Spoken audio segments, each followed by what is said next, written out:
Ready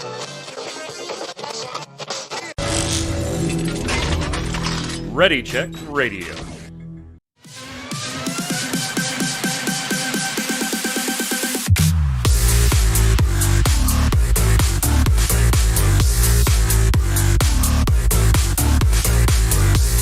What's up, Internet? We're back. We hope you had a happy Thanksgiving. With no show last week, but we're back on the eve of Endwalker's early access. It's the Relic Grind. Ready Check Radio's Final Fantasy XIV Square Enix podcast, episode 50. Technically been doing this for a year, but I guess we'll celebrate a year at the 52nd episode. That's a year's worth of episodes, right? No, yeah, like date-wise, we have done over a year of shows, but number of shows, we'll give you 52 episodes, and that'll be 1 year of shows. I don't know, whatever. However the hell you want to celebrate it. I'm your host, Mike Byrne, a.k.a. Magic Man.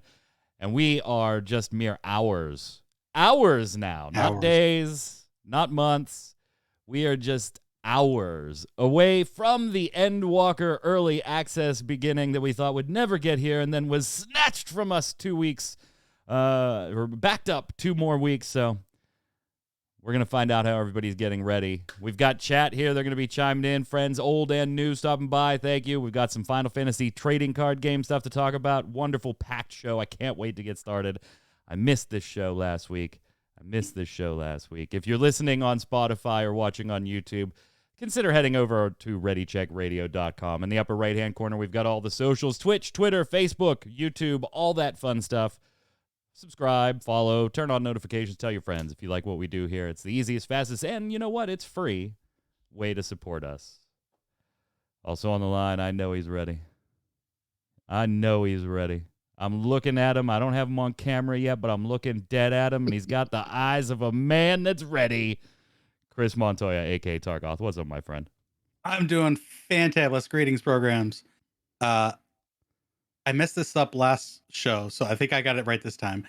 So yeah, I'm ready to get the yeah, that's right. Get the patch going and be ready for tomorrow morning. And I followed this guy Tarkov's guide on YouTube, and I feel like I'm really prepared. So let's get at it. Yeah, we're gonna talk about that in a second. I don't have it in the show notes because I didn't want you to preemptively know that I wanted to talk about it a little bit.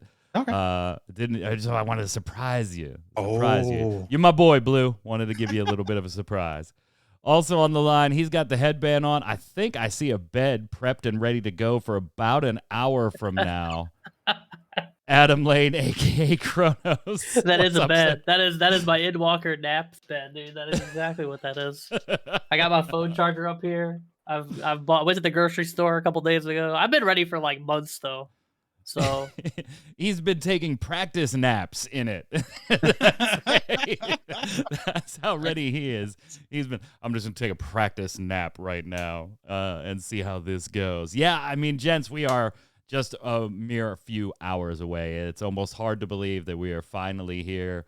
I think like many of us for the last 48 hours were nervous we were gonna see some tweet and all of a sudden, things would be backed up another week. Yeah, up another week or so. No. Not a lot of news. We do have some stuff. We're going to talk about it, but, not a lot of news on this front. So let me plug a few things here. And, Tark, let's start with your video. Now, this is not on Ready Check Radio's YouTube. This is on Tarkoth's personal YouTube channel, Tarkoth Gaming, over on YouTube. And you can follow him on Twitch and Twitter and all that fun stuff as well. But you put up your first kind of not just a video of you streaming, right? This was something you actually, worked on and scripted and got the scenes and like you did it like full content creator style. Now that's kind of the path you're going on. And you were very, very nervous about it. Oh my God. Nervous. And I often forget what that's like. Right? I've just been doing this crap for so long that I'm like, sometimes it's like, shit, I got to do another video, But I forget often what that initial, I'm going to put a video out there and maybe 6 people will watch it, maybe 60 people will watch it, but I'm nervous about every single one of those 6 or 60. So how was the experience? What's the video? What's the feedback? And then Chronos, I don't know if you watched it. I did watch it. I'll tell you what I thought of it after you wrap it up, Tark. So yeah, that thing should have came out like 3 weeks prior to when it actually Yeah, did just a come out. bit. Yeah. But I was racked by so much anxiety and fear that it like really paralyzed me because I've never done anything like that. Like I knew what it was in my head, but getting it out and getting to work on it, actually working at it, it Yeah. is work. For anybody Oh, yeah, that yeah. that wants to get into this, this is work. This is sit down, really hammer it out and get to work on it. Um, so once I finally, I'm going to give credit to my raid member Aeon. She really drove home to me that whether it's good or bad, get it out there, get the experience, and you'll learn from it. You're not going to get anything out of putting nothing out there. So I finally sat down, hammered it out, and that's all for you to enjoy. It's a little late for viewing it now, but it was all about Endwalker prep, and yeah, I had a fun time doing it once I actually finally got to actually hammering it down. Yeah, congratulations for finally putting the damn thing out. I've been telling you the same thing every couple of weeks we talk about it. I'm like, where's that video, Tark? Where's that video? Just put the damn thing out. Just put it out and then log out of YouTube. Just log out and don't go in for like 5 days if you're that nervous about it. Then go in, then go in. But Kronos, did you get a chance to watch it? I did. I watched it. What'd you think? Yeah, no, I thought it was really good. I think the editing no, actually. I thought you solid. should tell him he sucked. You should be like, oh Dude, my god. Why do you? You did all that work and it's just fucking terrible. I It's just was thinking about doing this Marvel show with Kronos, and now I'm way more mean to myself than I am to anyone else. To be fair, but no, I think the editing work actually was really good. I know how much work goes into that. I did that for the card game for a while, and just some other advice, just FYI, like you're gonna make a video that probably you're gonna look at and you think it sucks too. Like I did it. It's gonna happen, but you just keep putting stuff out there, and it's gonna be good. it was very well done, Tark. It was very well done. The only thing was timeliness. You fucked it up, bro. You fucked it up. But that was the anxiety, not the quality part of it. The quality part was definitely there, my friend. Proud of you. Very proud of you. Can't wait to see the next ones. Also, on Ready Check Radios, there is a little montage of our one-chip challenge. We did our 3-person one-chip challenge last week or the week before. I don't remember. I think it was 2 weeks ago now because last week was Thanksgiving. Put together a little 7-minute montage there for you of some of the highlights. Go check that out. And thank you so much to our video editor on that one. So I can, obviously I edit my own videos, but I specifically, and Tark, maybe you'll end up doing this in the future, I was like, I want this in the style of somebody else. Like, I just don't want this in my editing style. I want this in through somebody else's talented eyes. So we had lovely editor Catherine Taylor. She was fantastic. Put it together for us. We made her watch an hour and a half of the one chip challenge so she could pick the best 7 minutes. So the way it was cut was a lot of fun. The way it was in and out, that was fun. Yeah, she did a really fun job on it. So go check it out. But anyway, we've got patch notes. But before we get to that, we did get a rather detailed post on the Final Fantasy XIV website this week on congestion during Endwalker's launch. And, I don't think that this was going to be news to any of us, right? We know there's queues. We all remember Raubon Extreme. We all remember, AFKing and the system's not really working to boot people back into Realm Reborn. And every expansion comes with this. But if you look at the post Chronos, it goes into some very specific detail, almost to the point where I'm like, I think they're a little more worried than normal. And not just because, there's a recent influx. They've always dealt with hundreds of thousands of players. Just because a few big marquee streamers bring a few more thousand with them doesn't, break everything. That's not. But I do feel like they are a bit more worried than normal, or at least that we've seen in other expansions. I mean, I'm worried. Oh, definitely. Okay, so I don't think I hope it's not going to be terrible, but if I had to bet money, the server's going to crash at some point in the next 2 days for sure. Oh yeah. But I think the thing is like the influx we've had on top of the fact that you got to remember, so there's a lot of people that probably stopped playing back in May because, you know, they did the raid or whatever. Or maybe you could even go back as far as December. The Yeah. people that just like raid log or whatever, like they cleared the raid back like, almost a year ago. And some of those players probably haven't played in a year. So we're gonna get those players probably come back. You're gonna get the people that stopped playing when the content drought started come back, and then on top of that, you're gonna get all these new people. So it's like I don't know. To me, it's almost like a perfect storm of like just the game's really good, so everybody's playing it, and so I'm worried.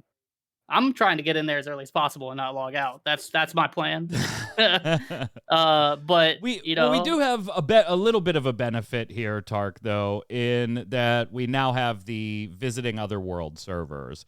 And granted, yeah, I mean, it's still limited to your data center. So if your data center is just pretty popular and all the servers in there are pretty popular, that's really not going to do much. But you can go ahead, as long as it's not a situation where it's like, Tark and I want to play together and we got to do this. If you're just going to progress your main story, there's no reason why you wouldn't click on visit another another world server, which is something we haven't had in the past. So yeah, with all the congestion that we've had in the last 6 months, I'm really fearful for Aether data center. They're the ones that got locked out. So I'm happy that I'm on the second most populated data center at this point. I don't think Crystal's going to have any issues, but so yeah, the fact that you know, if Excalibur is racked, I can go over to Behemoth or Lamia and join Kronos, and we can, you know, chat and do MSQ together or whatever. Yep. I mean, my ass is right on Behemoth, so I'm there with you. I'm also kind of thankful that I'm doing a new job because I there's going to be such a rush of people that are just going through MSQ, and I'm like, you know, I'm going to go back 10 levels. Yeah, and you'll do be some behind leveling. it. Yeah. So hopefully some things get ironed out. As far as the server stability, I've got my shrine in the other room. I've made my offerings. I got my rosary beads. Got some prayers lined up. So I'm hopeful that the server gods have listened to us and to Square Enix, and we have a successful launch. Some other little small tidbits on the congestion issues. Be on the lookout for Error 2002. If you are not familiar with Error 2002 or you just don't remember it, this is when the queue exceeds 17,000 users. It will not put somebody else in the queue. So it'll just prevent you from logging in. And really, the only thing Square has to say about it is, sorry, bro. I mean, that's pretty much it. Just apologize, wait a little bit, and try again.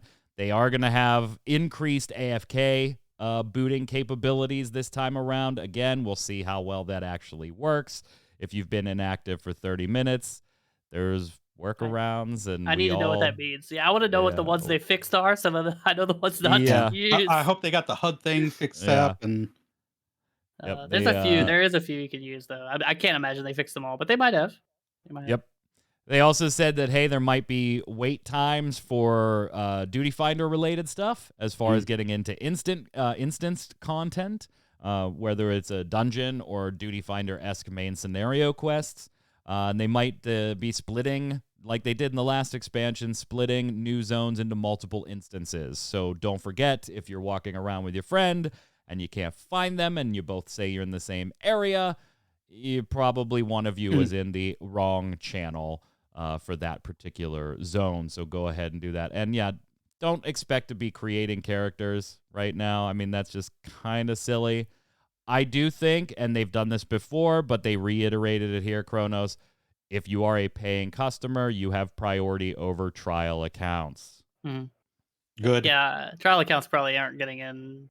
It's going to be hard. It's going to be hard for them to get it on Friday, I think, or Saturday, to be honest. The only other thing too is I think a lot of returning, they've changed this since some people left probably back in December, is you don't cancel your queue. You used to be able to do that. You used to be able to hit cancel and then requeue, and you could see what your new number was. If you do that now, you drop out. So don't cancel your queue. So that's it.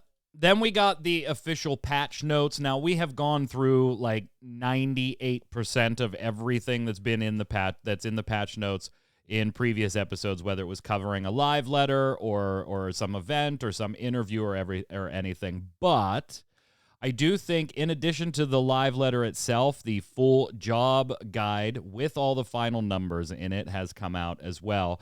And then we also got a blog post this week that talked about a few things on the gpose functionality side of the board that we didn't know. That they weren't previously revealed that they were going to be in 6.0, but it looks like they have kind of made it. Briefly, let's start with the patch notes and the job numbers, because Kronos, I know you and White Mages aren't exactly the happiest of campers right now. Not necessarily because of, the White Mage itself having issues, but more because its brethren became a little bit better to the point that maybe you want to check it out.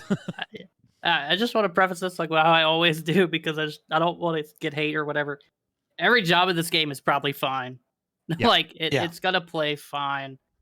The complaints I have are more just because I just want it to be better, and I want it to line up with the other things better. And I think if you're truly min-maxing or whatever, there's gonna be better options. That's it. Other than that, if you like White Mage, man, play White Mage. It's gonna be fine.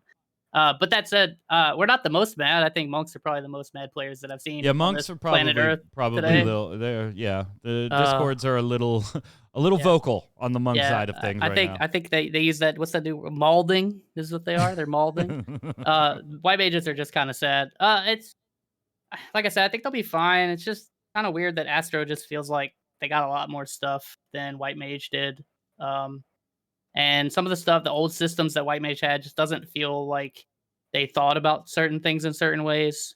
That being said, I think they're still going to function pretty much the same. It's just, I think if you're truly looking at min-maxing, I think Astro is probably going to be the better option. And who knows, maybe double shield is going to be meta too. I don't know. But Tark, I'm just, here's my thing. None of this was a surprise, right?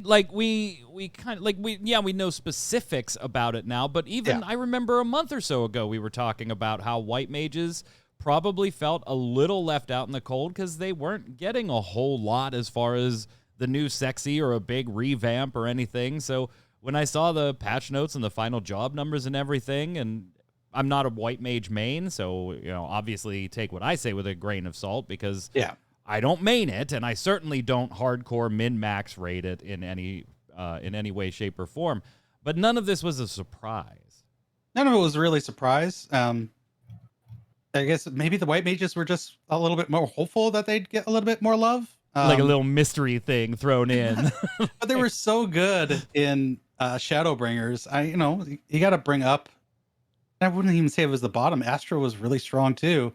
I guess it's just a matter of the White Mages are just, and correct me if I'm wrong, Cronus, that they're just so dependent on global cooldown healing versus off globals.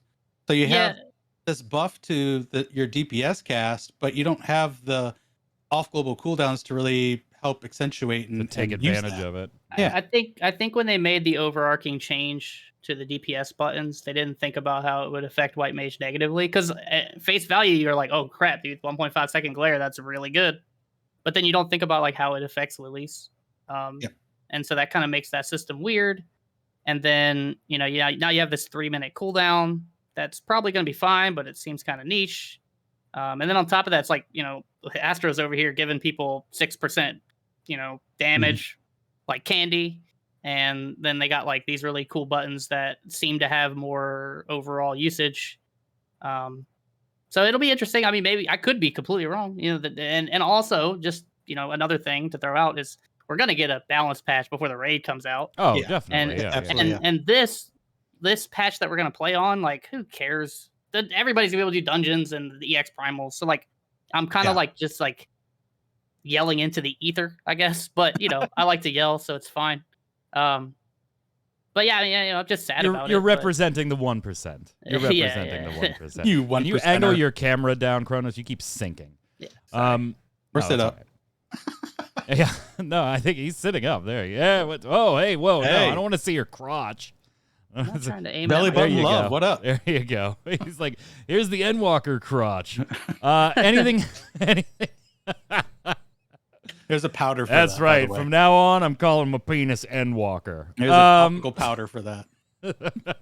Anything else in the patch notes that you gentlemen wanted, the patch notes specifically, or the job numbers specifically? Let's hold on the gpose stuff for a second, because that was a different dev blog.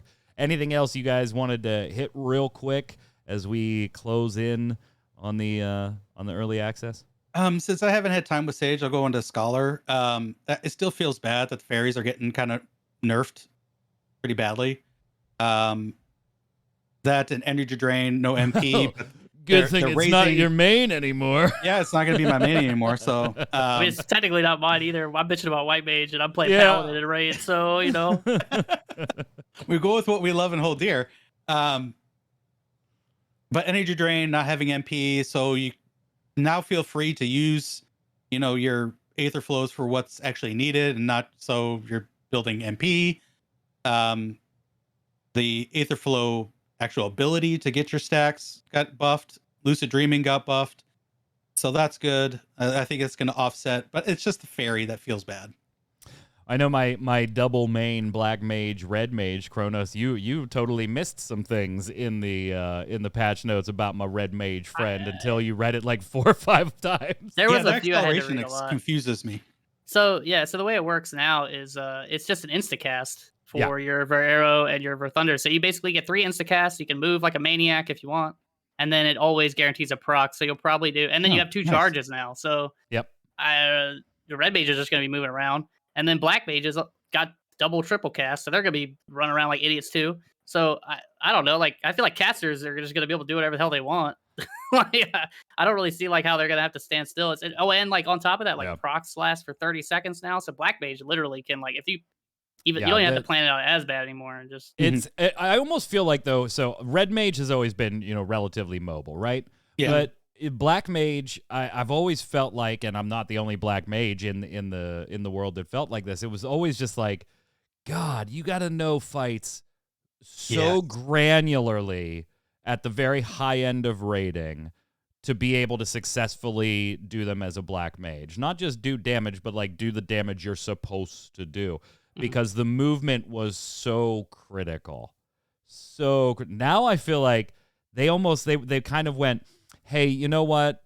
We're trying to make these encounters more exciting with these different types of mechanics and stuff, and it's really putting black mages in a bad spot because they just can't move like everybody. So let's fix that a little bit. And I think somebody spilled the little bit cup. and spilled a lot of black mage able to move. You know who did, right? Oh, it was Yoshi P. He was, it was like, I'm sick of not being able to move. That's me his move, main please. too. Yeah. I'm not bitching about it, by the way. But I am curious as to, does it almost, because black mage doesn't have a terribly complex rotation. There's some proc usage that you need to be aware of, and when's the best time to use certain procs. But as far as the core rotation, there are certainly more complex classes in the game. Besides fire, fire, fire, ice, fire, fire, fire, fire, fire, fire, fire, ice, fire, fire, fire, ice. But I wonder if this maybe makes some of those higher end encounters, Chronos, a little too easy to be a black mage now. So like you said, like I think part of the intricacy of black mage was the movement, right? Like the rotation itself, the movement was the intricacy.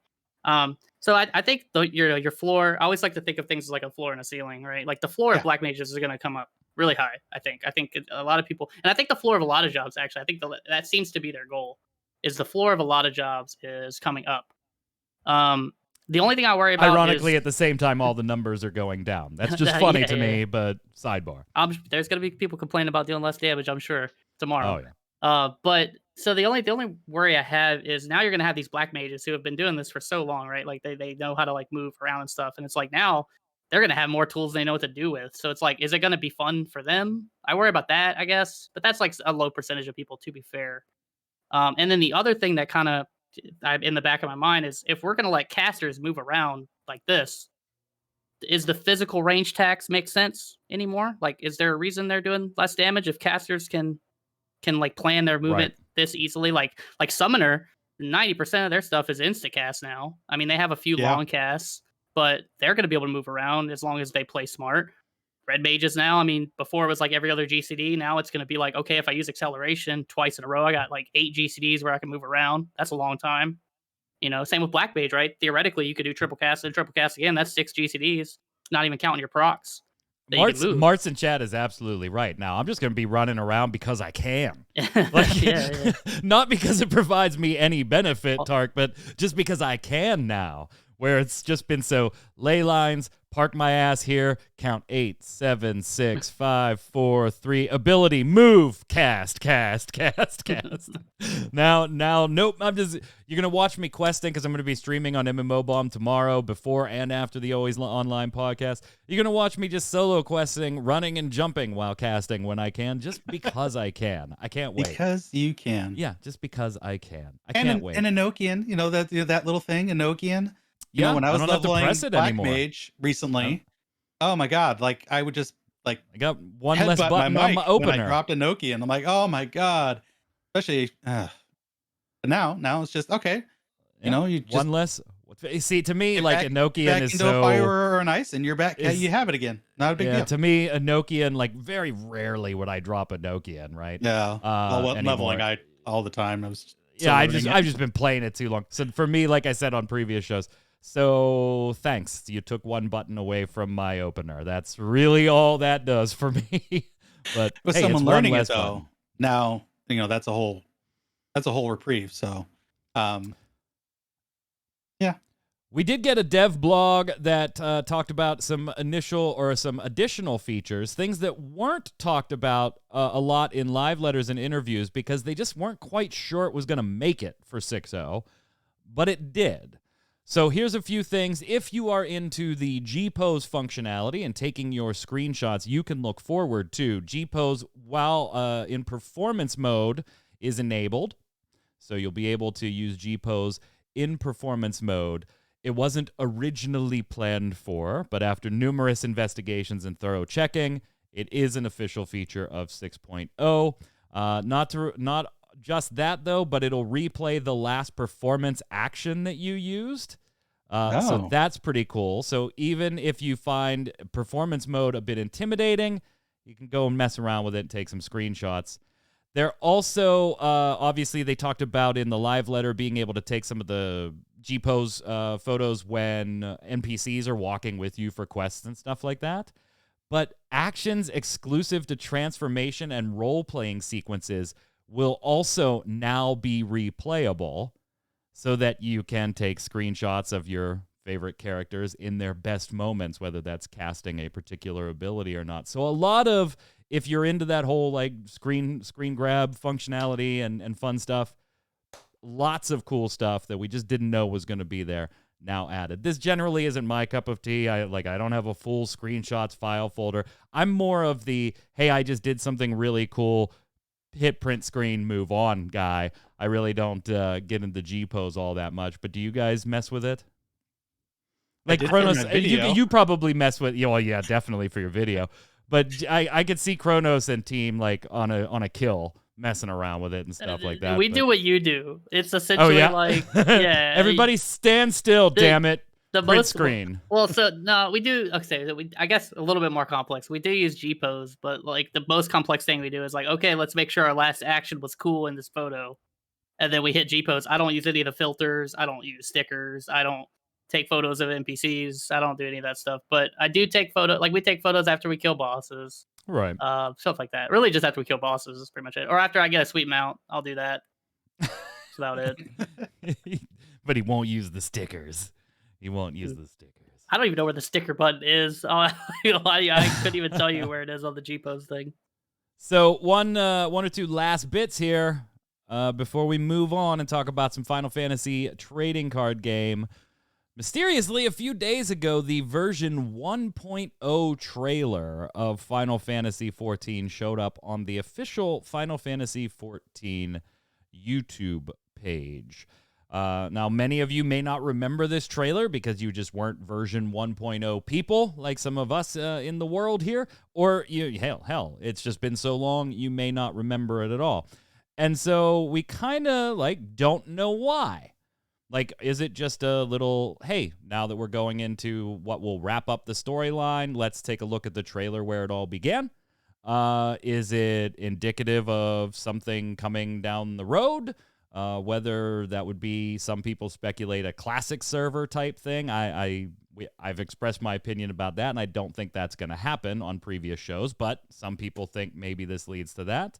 I know, Tark, you kind of thought, hey, well, maybe they're going to over the X days rolling into the expansion kind of drop each trailer. I think the math doesn't work out now at this point for that to be the plan. Even if you use the 7th as the day, they would still have, 4 trailers to go and not, enough. Well, they have enough days, but they wouldn't be evenly spread out. And and they were running the art countdown on the official page, so it kind of would have been like duplicate, running a countdown here and a countdown there. So we kind of don't know. Doesn't mean anything. I don't know. Doesn't mean nothing. Is it just a, hey, this is where it all began, now that we're about to see where it all ends? I don't know. What do you think, Tark?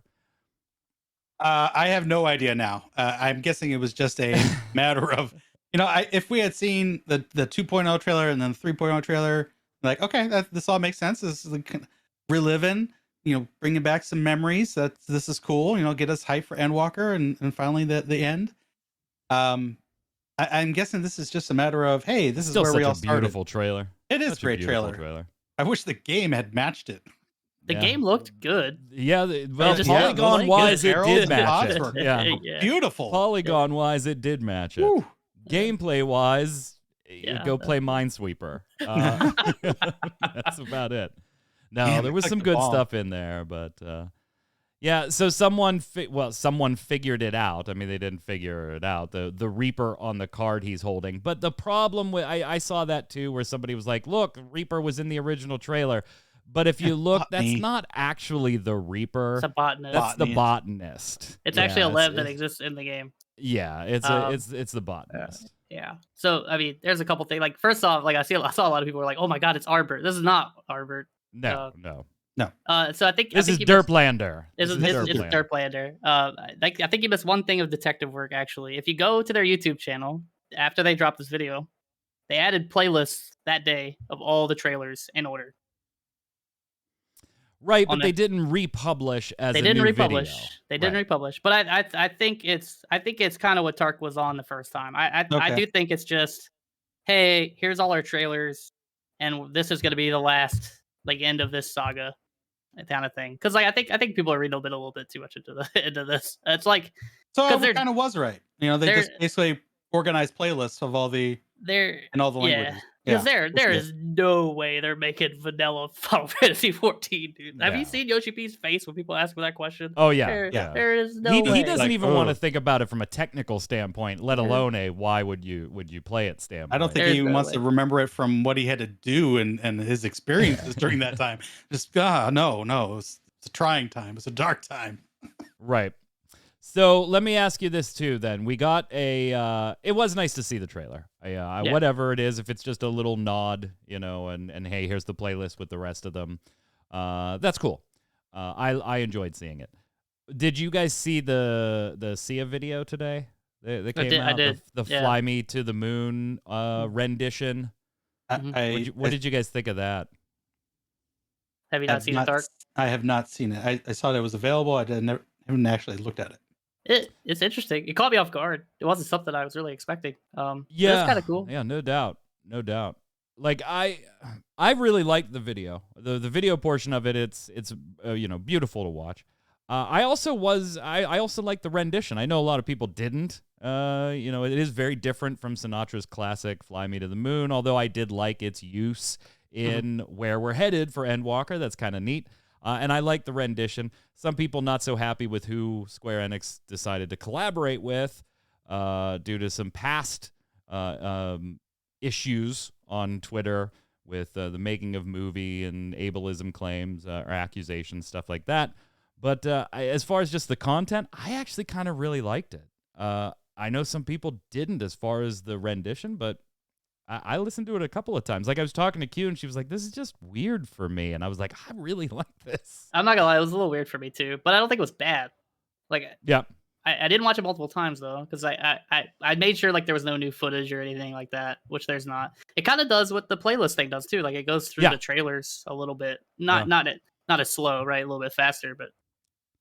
Yeah, nothing new on the content. Oh, front, I'm sorry, I misquoted Q. Not that it was music. weird. Q said that it was weird. It existed, not that the video. I apologize. Don't want to misquote Q there.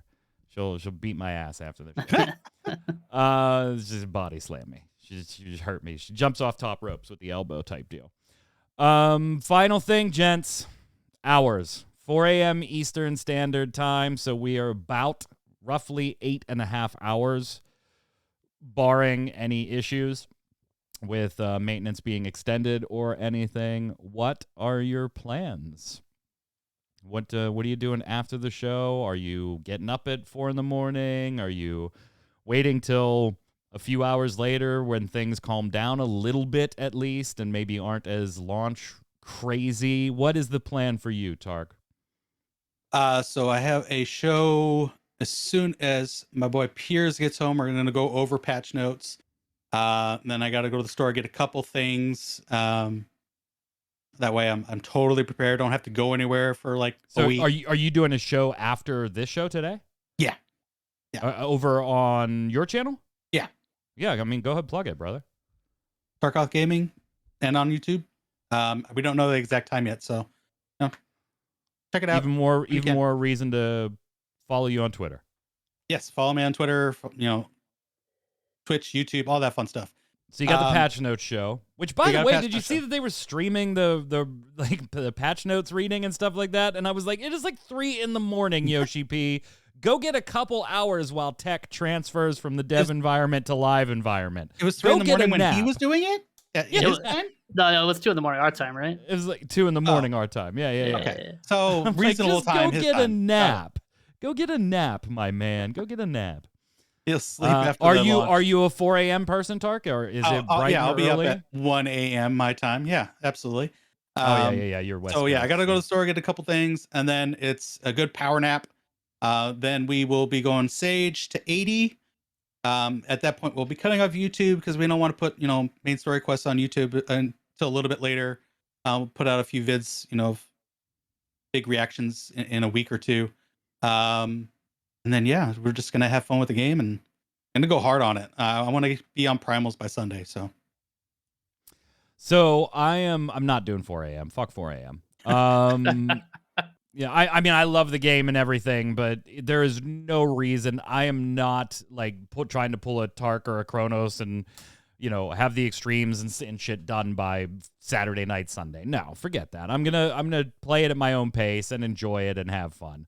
I pay for the game. If you want to pay my sub, I'll go ahead and play the way you want me to. But so yeah, I'm not gonna do 4. I'm gonna do early, probably like a 7 and 8. But I'm going to give it an hour or two after the initial launch so that all I'm really dealing with, hopefully, barring big issues, is the queue rather than the queue and server login issues. I generally do that for every game, not just Final Fantasy XIV. So I'll be on early, but I won't be on at 4 a.m. I will be streaming on MMO Bomb. Probably going to go live between 9 a.m. and 10 a.m. East Coast time tomorrow. So that'll give me a time to burn through a queue and stuff like that before we go live. And I do already have the Twitch stream on twitch.tv/MMOBomb clearly labeled. So it is Final Fantasy XIV Endwalker, and then all in capitals, caution, spoilers, cutscenes will be viewed. So if you want to stop by and say hi but not watch cutscenes, I get it. If you just want to come and hang out and watch and, maybe you're not a player, but you do like watching it and seeing what's going on, we'll be hanging out. And then at 1 p.m. Eastern, I'll be doing the Always Online podcast and then right back to Final Fantasy XIV. So it's a full day tomorrow of Final Fantasy XIV. I can't wait. Looking forward to it. Chronos, I know you got like deadlines and shit. Like your whole crew is like, you must be here by this time. And if you're not, you're out of the family. It's not the whole crew. It's not, no. But there is a bed behind me that I will be sleeping in for the next couple days. No, I'm going to be up probably at like 2:30 my time. And I'm going to take a shower. And I'm going to come up here. And I'm going to be up here for a very long time. and that's it. Like the closet for that's Rich? It. I mean, this is my whole upstairs. So it's a little bit more cozy than a closet. That was ridiculous. So But Gentlemen, I know we are all excited. We all can't Yes. wait. We all know that all of you watching this are excited. And if you're watching this while waiting for the servers to come up, or you're watching this while you're waiting in queue, or giving us a listen as you start your journey in Endwalker, we sincerely hope that all of you enjoy it. Have fun. Let's watch and see how this all comes to a close and where we're headed to from here. It is always a pleasure to talk to you about the game. And we look forward to doing more of it. Next week's show, by the way, will not contain story spoilers. None. Too soon. If you are worried about that, I will let you know that now. There will be no story spoilers. Now, there will absolutely be discussion about how jobs are performing, what we liked about the jobs we played, and what we didn't like about some jobs. That type of stuff will be in the show. General feedback and initial impression review type stuff. But no story spoilers will be in next Thursday's Relic Grind. We will hold until the following week to talk about story. So that gives you 2 full weeks before you'll have to worry about hearing anything spoiler here, unless you come and watch a stream that is clearly labeled contains spoilers. So let's finish it up with some other Square Enix news. 2 small things, and then we're going to buzz through the Final Fantasy TCG latest. First up, we've got a new character and story trailer for Project Triangle. Unfortunately, it's in Japanese. So I did watch this because they didn't put official English closed captions on it. So I watched this, and I see Chrono's nodding like he did the same thing. I watched it with the YouTube, kind of automatic translation into English, and I still had no fucking clue what was going on. The translations through YouTube weren't that great. The game continues to look wonderful. I love the art style. It is obviously very Tactics-esque in a more modern age, system-wise. It's still a title I'm looking forward to. I really wish they would have put this up in English or at least had official English subtitles, because the music was great. I did like getting a little bit of a peek into some of the characters, but it was a story trailer that I couldn't extract really a lot of the story from. So that was a little disappointing for me. But more and more, I just keep getting more and more hype for this game. What are you thinking, Tark? Oh, it looks amazing. And you're right. I wish it was in English. Right. Medic getting a Tactics vibe. Absolutely. Yeah, absolutely. Yeah, I feel more like Tactics Ogre than Final Fantasy Tactics. Yeah, true. But it still looks amazing. I can't wait to get my hands on it. I love a good tactics game like this. What is it, March? Is it March? Yeah. I thought all we knew was 2022. I thought it was March. Maybe I misremembered too. I thought it was March. The first half of 2022 is just going to be amazing. I feel like all the Square Enix games are getting jumbled around at the beginning of the year, so we're confusing them. But you're right. March 4th. Yeah, March 4th. Yeah, you're right. March 4th. Good. I have plenty of time to play it before Dragon Song. Yeah, it'll just be closing in on 6.1 though. You'll still have some time though. So you'll still have some time there. In other Square Enix news, we're seeing a lot about our boy Kronos. Oh, not that Kronos. Not that Kronos. Chrono. As in Chrono Trigger or Chrono Cross. Do either of you play another Eden? I do not. I didn't know this was an actual game until you put this in the patch notes. Really? So you don't follow MMO then, because we covered it there when it was free, when the launch, just only because it was free. We wouldn't cover it now because it's not multiplayer. Yeah, but it's single player. Yeah, it's a single player, very JRPG, but there's some gacha stuff in there, a la, Genshin Impact type style as far as the way gacha works there. So, I'm glad I could introduce you to something new. Yeah. From pictures and screenshots, frogs in there apparently. I'm very curious because it doesn't say Chrono Trigger or Chrono Cross. It's a crossover with Square Enix, so it could be anything. Yeah. But yes, so they're actually going to announce it on Saturday. That's why they're going to announce what the crossover is on Saturday, December 4th. I'm kind of excited. But the art shows a pocket watch underwater. Lots of time. With the text saying, "The beginning since lost to oblivion. A memory now nothing but a faded echo. Time stopped for me then. A soul with no place. I became a petal on the wind until suddenly a clock long since broken carefully and quietly began to move, and with it something started anew in you. Our future, our tomorrow beckoned forth by familiar voices from beyond the dark." And they did bill this in the press release as a timeless crossover, and it's Chrono. It's Chrono in some form. It's Chrono in some form. And maybe this could lead into, announcing, maybe a remaster of a certain game too. Well, I mean, we saw the rumors back in the Nvidia stuff, and one of the rumors there, besides tactics and a bunch of other things, was a potential remake of Chrono Cross, the old PlayStation 1 classic, which if you have never played, please do. You don't need to know anything about Chrono Trigger to play it.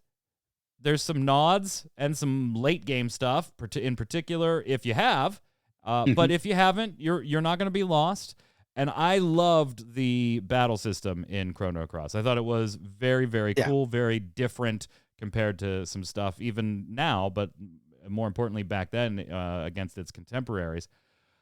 But now, on top of that, VGC is reporting on claims that PlayStation was set to announce a remake of a big game this Christmas in which a musician that was involved with its soundtrack, folk singer Ebha McMahon, who performs as Ava, told Irish radio station WLR-FM that she'd recorded an Irish language theme for the game, which had yet to be revealed, and that according to Xbox era co-founder Nick Baker, that remake in question is in fact Chrono Cross Remastered. Baker going on to say, Chrono Cross Remastered, I think, was already on the NVIDIA leak list, so the game shouldn't be a surprise. It was on the NVIDIA's list. But I was told that the VGC article is about Chrono Cross Remastered. What else I was told, because everyone's working under the assumption that it's a PlayStation exclusive, I've been told that it's not. The only word that was used was multiplat. So, NVIDIA came and said, no, none of that was real. Those were all placeholders. And I distinctly remember the three of us saying, bullshit. Yeah. On both of our shows. Both of our shows, everyone said, bull crap. Yep, absolutely. Now we have it coming from somewhere else. We're running out of time to make a big announcement before Christmas. I mean, that's just a few weeks away. Hard to believe as that is. And really, the only big event that you would maybe want to announce something like this at, if you were looking to do an announcement at an event rather than just dropping press releases or doing your own live stream, is the Game Awards, Kronos, on December 9th. So are we going to see a Chrono Cross remake, one? And two, would it be announced at the Game Awards, or do you think they would announce it independently somewhere else? I think the likelihood that this is real at this point is like 99.9% repeating. There's like maybe some 0.0 crazy 1% that's not true. Yeah. Which the coolest thing to me is it brings more validity to that full list. There's some other games on there I'd really like to see. Remake. At the Game Awards, I think it makes sense if they are targeting this soon because there's really nowhere else to announce it unless they just want to throw it up themselves. Christmas feels real close. I think they could get away with because it is one, Square Enix, and two, it's Chrono Cross. Yeah, it's just Christmas is so close. You only have 3 weeks to market the game. Well, I don't think they're talking about release. No. They're just talking about an announcement. Oh, just show it? Okay, Yeah, I guess I misunderstood. I thought they were trying to release it by Christmas. No. Oh, well then I think Game Awards totally makes sense. Yeah. Tark, is it real? And do we see it at the Game Awards? The game is absolutely real. I'll even put that to the 100. I'll give it that 0.0000001. Put it right at 100. It's definitely a real thing. Video Game Awards, I'm going to put it at an 80%. That'll be at the VGAs. I'm going to go with 100% a real thing. No, we don't see it at the Video Game Awards. I don't. Tell us I why. think. Tell I us. think Square with this particular license, if they were doing something like Project Triangle Strategy, right? We didn't know anything about that, but they wanted to announce something at the Video Game Awards. That's something you put there because the Game Awards themselves draw the audience that you want to get a smaller product nobody knows in front of. I think Square looks at this as we don't need to tap into somebody else's audience to get this shown off. We can hit up our own audience for this. The only drawback that maybe I should put it at 10% for the Game Awards because I will concede the fact that the logic I am applying here maybe applies to Chrono Trigger more than it does Chrono Cross. So I'll put 10 to 20% at the Game Awards, giving me like an 80% no at the Game Awards. So I would, the reasons I'm putting it higher, it kind of flip of yours. I think you're right. That maybe if it was Chrono Trigger, that it would be, let's do it at a Square event, Square Direct or something. And I think that Cross it's so old. PS1, man, it's been a long time. So I don't think it has as much of an audience as Trigger does. So I think getting it into someone else's hands to promote it, have a little bit wider audience, maybe can bring people like, oh, what is this? I know of Chrono Trigger, but Chrono Cross? I mean, I think that could be a big win for them. Yeah, and I mean, we could see a Square Enix showcase, but I don't know. Yeah. We'll see. I don't think it by December. I don't think by Christmas we'll have that. Let's talk about Final Fantasy TCG. My favorite thing. It was if we must get the fuck out of here. You're off this show. You are never allowed back. Final Fantasy TCG. Yes, it has a TCG game. Stop it. It was pre-release weekend, the weekend of Thanksgiving, due to some shipping issues with the product getting to North America and our European brethren and sistren folks. We'll go with folks. Our European folks. We had a little bit of a delay, so should have been the week before, but it happened Thanksgiving weekend with the release of the set. Went to pre-releases, had a blast, opened some stuff on stream the week before. Did a pre-release deck building thing on stream Monday. That's still in the VOD if you want to check it out down below. So let's go through, gentlemen, and do what we always do and take a look at the legends in the set. First up, we're going to just take in elemental order. We've got Palom. Lovely Palom. Oh, look at that. Yeah. Images courtesy of FFDex.com. Thank you so much. 2-drop, 4,000 power forward. At the end of each of your turns, place 1 EXP counter on each job apprentice mage you control. For each EXP counter placed on Palom, Palom gains 1,000 power. And has a 0-cost action ability where you can choose a forward and deal it 2k damage. If you have 3 or more EXP counters on Palom, you actually deal 8,000 damage instead. And you can only do this once per turn, not just your turn, but per turn. Of course, we also have Porum in this set, also an apprentice mage, gaining EXP counters at the end of each turn too, but different effects. We'll get there in a little bit. What'd you think, Kronos? Does this one do it for you? Yeah, exactly. Medic Wonder Twins. Wonder Twins. Exactly. So my brother actually used to play like the old Wonder Twins deck. He really liked it a lot. He had twin girls. I think that probably had something to do with it. But it's a cool card. I don't know how good it is really. I'll tell you what. In pre-release, it was both of them were actually pretty good. In pre-release, I think this card's good because it's harder to remove there. And if it does get to the counters and you're nuking something for 8k every turn in a sealed environment, that is very strong. Yep. But in a constructed environment, I think you're going to have a hard time getting all the counters, and I think in order to get all the counters, you're going to have to play both of them, and then they still have to live for like 2 turns, and they're 2-drops, and I feel like there's a lot of really powerful 2-drops that are like targeted removal toward them. Granted, that might change based on some things we might talk about in a second, but I don't see them living very long, which is my issue, but I think it's a really cool design card. I just don't think it's very good and constructed. Yeah, formerly unknown saying that this card exists to buff Porum, and absolutely agree that this one is all about Porum. The damage effect is nice, but you're running this in fire water. You're not running this in like a mono fire for that ping damage, Tark. It's just it doesn't pay off fast enough for it to really be worth a damn. Yeah, because you get a counter. I mean, if you have them both out as a pair, Porum exists at each turn they'll each gain 2, right? Yeah, because they would each give each other 1. Yeah. Yeah. So you can't have one without the other. That way you can have it within 2 turns. Otherwise, they're too open to be taken out early.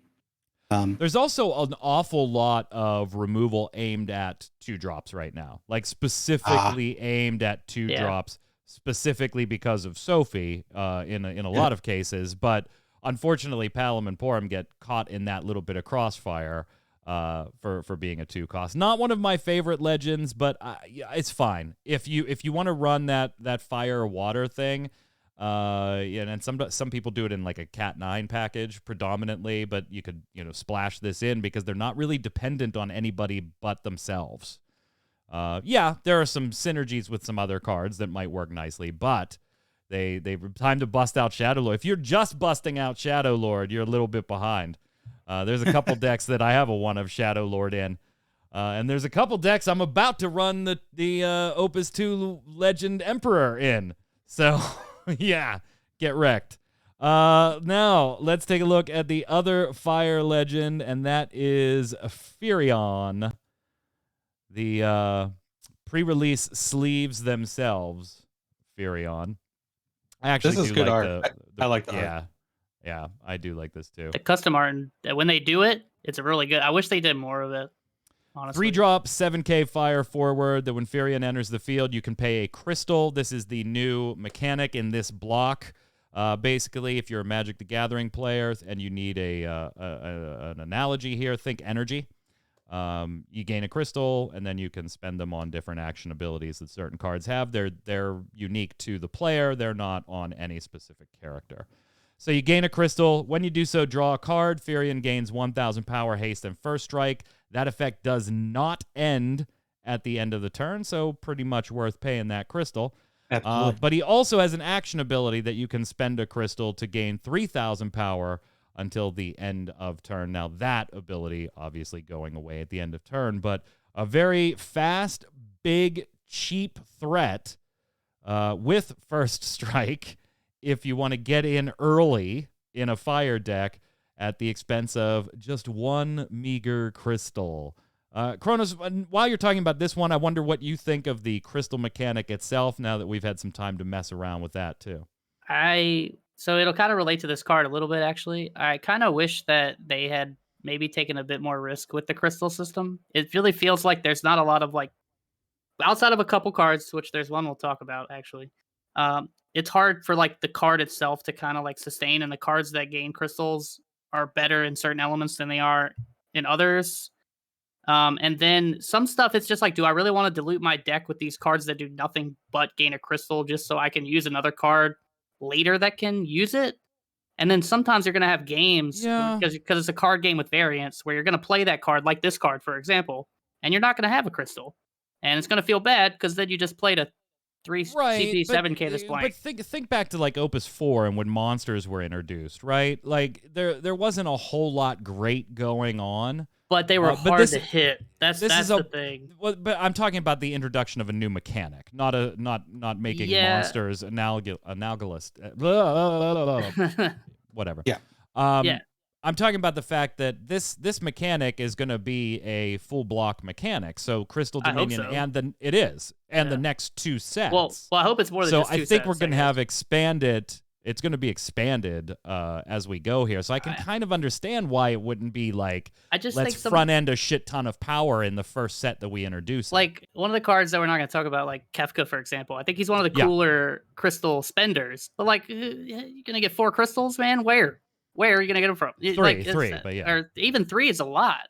Now, I think there are some elements that can abuse it. And I'm interested to actually see how they fare. I don't think fire is one of those elements. But, lightning earth in particular. I think lightning and water is actually really interesting. for the crystal mechanic. But well, I said Lightning Earth because if you want to work Kefka in there, I think Kefka's really cool. I think Kefka just suffers from I think it's just 3 crystals is a lot. I think if you get this guy with a crystal, it'll feel good. I just think if you're playing this guy in a fire deck or a rebel deck, for example, because I think that's what you're playing, right? You're playing this guy with like the other rebels that it came out in the set. Yeah. You're gonna probably end up running some cards that get crystals that you just don't want to run, other than the fact that they give you a crystal. We should point out too that this is the first set that we're now seeing dual jobs. And which is Firion cool. is Warrior Rebel, which is very cool. And for those of you that don't know, it works the same way as like the dual categories go. So if you had a Mobius 13, it could category Mobius 13. It could be searched by a 13 searcher, a Mobius searcher, or if someday there exists a Mobius 13 searcher, you could search it out with that too. The last thing I'll say, because it was brought up in the chat, is it is a lot like the old Fordola. However, you're always going to have a little weaker though. It doesn't Fordola base start at 8. I think she also costs 1 more though. But also, you're always going to have a backup because you play enough backups in the deck. You might not have a crystal when you play this guy. That's the issue I have. And Fordola, also, who plays Fordola right now? That's the other issue, right? Am I playing Fordola? So if I'm not playing Fordola, am I playing this? I don't think so. I think you are if you are playing a Rebel deck. But is that good? That's my question. My question is that a good deck? That remains to be seen. I'm gonna say, like, you point a gun to my head, I'm probably gonna tell you no. Yeah, it's not gonna be a terribly strong deck, but it is one of those stupid decks that has so many synergies it can catch you by surprise at a tournament. Is it gonna top something that is 70, 80 players? Probably not, but I think it's gonna test better than some stuff we have seen on the show as well. Gotta love the art though. Tark, any thoughts on your boy here? Seems pretty simple. 1 crystal cost seems pretty cheap as long as you have it. I wouldn't play the card if I didn't have the crystal though. So, give or take a little bit there. Then we hit Terra, 4-drop Ice Legend, 8K, beautiful art. Beautiful art. This was actually the poster art for this set too. If you ever see these store window posters. When Terra enters the field, you may reveal any number of summons from your hand. When you do so, choose up to the same number of characters as the summons you reveal, dull them, and freeze them. And when you cast a summon, you can choose up to 1 forward and up to 1 backup. I like the targeting requirements there. That's quite flexible. Dull or freeze the former, and dull or freeze the latter. Beautiful art on it. Yeah, they're Medic's right. They're absolutely killing it with the custom art. 100%.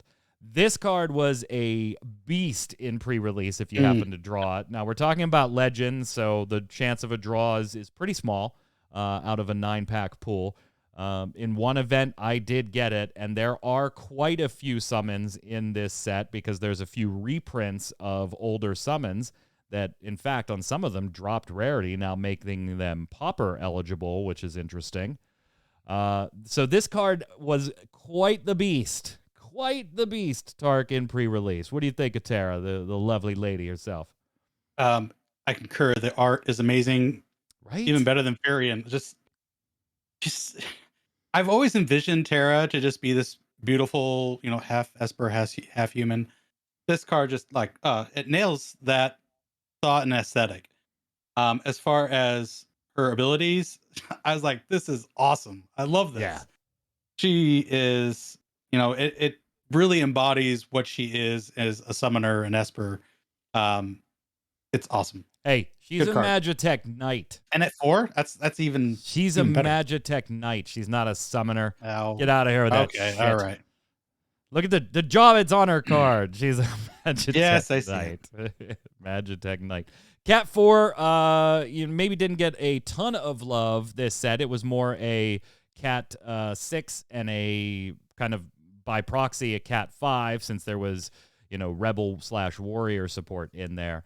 But a little bit of Cat 4 love, and Terra, or a Cat, Terra's Cat 6, Mike. Yes. Not a lot of Cat 4. Cat 2, if Yeah. it's FYI. Yeah, that's weird, isn't it? Like they did. If you look at the set, though, there is an awful lot of Cat 5 in there. I wasn't specifically pointing at Firion, But you have like your rebel. There's a ton of rebel support throughout there as well. Is that 2? That's 2. Is that Yeah. Is it 2? Yeah. All right, I'm just stupid then. 5 is Terra's Bart. Terra. Oh, that's right. Bart's with all the jobs. Terra, beast of a card though.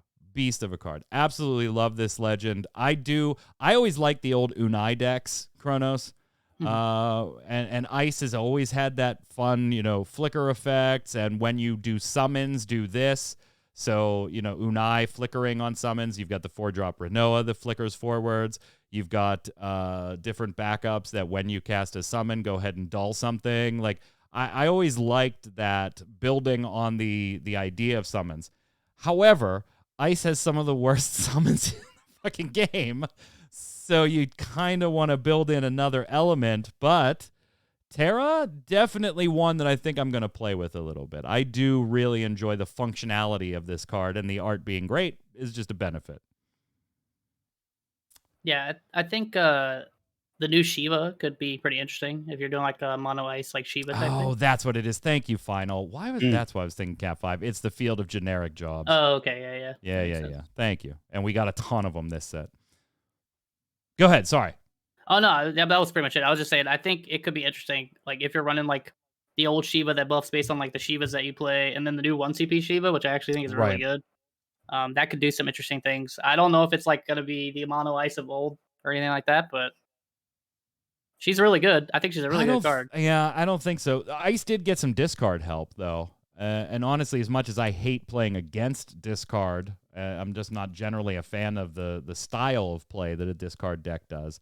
I do think, particularly in a meta that is a lot of combo type effects, that discard is a very valid counter that unfortunately has been lacking a little bit. And it did get some help in this set. You're not really going to see it in the Legends, but it did get a little bit of help in this set. The other Ice legend we have is 1-drop 9,000 power Lightning. Speaking of discard or cards in hand, the cost required to cast Lightning is increased by 1 for each card in your opponent's hand. So obviously you want to make that hand as empty as possible. Yeah. If you have 2 or less cards in your hand, Lightning's actually 10k and has haste.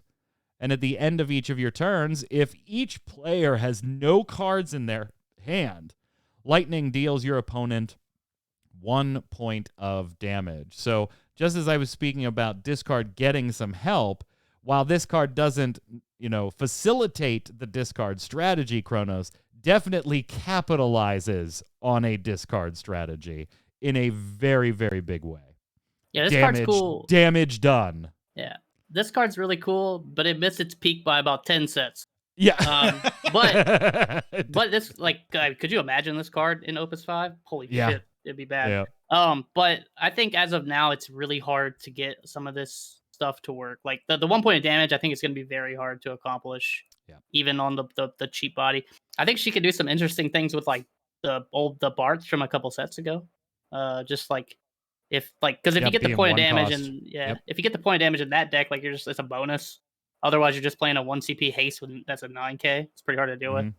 Other than that, I think she just doesn't have enough support right now because the discard just isn't there for her to get to the power point the card's designed to do. Yeah, that's really it. Final Max saying the Ice Lightning is great for valuing an older snow and gives a cheeky way to rush in Ice. Yeah, it's really cool for that. Yeah. Yeah. So if you don't know what we're talking about not the backup snow that dulls. We're talking about the forward snow that you pay and go get a Lightning and play it. Mm-hmm. A lot of people used it in like an Ice Lightning deck to go get Lightning backup. So they'd turn 1 snow, go get the backup Lightning and play her out immediately, stuff like that. But yeah, this is pay 1 and go get the Lightning, which could be hasty, turn 1, 10k damage. So I really like the card itself here. Again, I do like that the passive points of damage here seem a little harder to get this time around. Maybe we're learning lessons. Maybe we're learning some lessons based on cards we'll talk about in a few minutes here. I did pull this in the second pre-release I was at. It was one of the legends in my packs, and she put in some work. I would hold it until like mid-game, and then just kept myself at 2 cards and just kept going because she gets that 1K power as soon as you hit 2 cards or less, which means you've got a 10K forward that at pre-release not much is swinging 10K into. 10K is big, 10K is big enough. And ironically, because she costs 1, was able to duck the Zalera that was reprinted in the pre-release set because Zalera only hits 2, 3, 5, 7. So yeah, it was pretty nice. Here's a 1-drop 10K. Not too bad. Oh, wait, I had to pay 3 for it this time because he had 2 cards. Aw. Sad face. Aw, sad face. I love her, Tark. I love her. I'm not big on the art, though. I'm not liking this art, though. It's She's front. She's not center. Like, you got the whole crew. And I don't know. The card seems okay. You know, I'm kind of in between you and Kronos. She seems okay. She's definitely better art than Long Arm of the Law Sarah. And those of you that remember the Sarah card with the like the big ass long ass arm, left arm back up like this, you'll know what I'm talking about. But yeah, it's not great art, but it is better than Long Arm of the Law Sarah. So we'll take that one. We'll take that one at least. Yeah, I dig the card. I don't want to see it in a discard deck, but that's where we're gonna see it. So yay! Hashtag unbanned Gasper, dude. Hashtag no. Yeah, don't do that. I'm not serious. I'm not being serious. Don't do that. I didn't put. Who am I putting up here? Vaughn. There we go. Vaughn.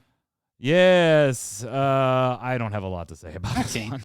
Vaughn. Yeah. I don't have a lot to say about this one. It has a bad name.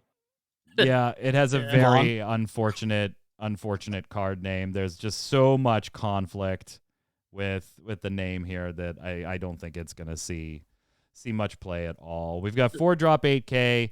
Job Sky Pirate forwards other than Vaughn you control gain. This forward cannot be blocked by a forward to cost 3 or more. So kind of giving Sky Pirates the old cadets effect of sneaking under things. When Vaughn enters the field, you may pay 1 wind. When you do so, activate all the Sky Pirates you control. When he enters the field, you can pay 1 water. When you do so, choose a forward till the end of the turn. It loses 2,000 power for each Sky Pirate you control. Yes, you could trigger both of those if you want to when you enter. So, yeah, I mean, they're not bad effects. They're both beneficial, but if you were a wind player, you were probably really disappointed that you got yet another Vaughn legend as your wind legend because you got one last set, right? And so it kind of feels bad to get this again. And then you look at the effects and you're like, activate all the job Sky Pirates that you control. Okay, great. It's forwards and backups, but wind already does that in non-job specific ways, so you could be running down those paths. The second effect is almost, a 5-drop water Cloud of Darkness effect, except it counts your backups. It's not just contingent on your forwards; it counts your backups. And honestly, Kronos, when was the last time you saw 5-drop water Cloud of Darkness played? It's just become a little too slow for the meta right now, and so this card, I kind of feel like its name is horribly unfortunate. If you name it anything other than Vaughn and it's an okay card. Yep. Name it Vaughn, I don't think this is going to see play at all. I just think my son loves Sky Pirates decks. He's been playing them since before they were actually viable. An Opus set before they were actually viable. So he was really happy a few sets ago when they became viable. He saw this and he was like, yeah, cool. No, there's other Vaughns that I'm going to run. There's just better Vaughns for the deck. I didn't know Chris was your son. He's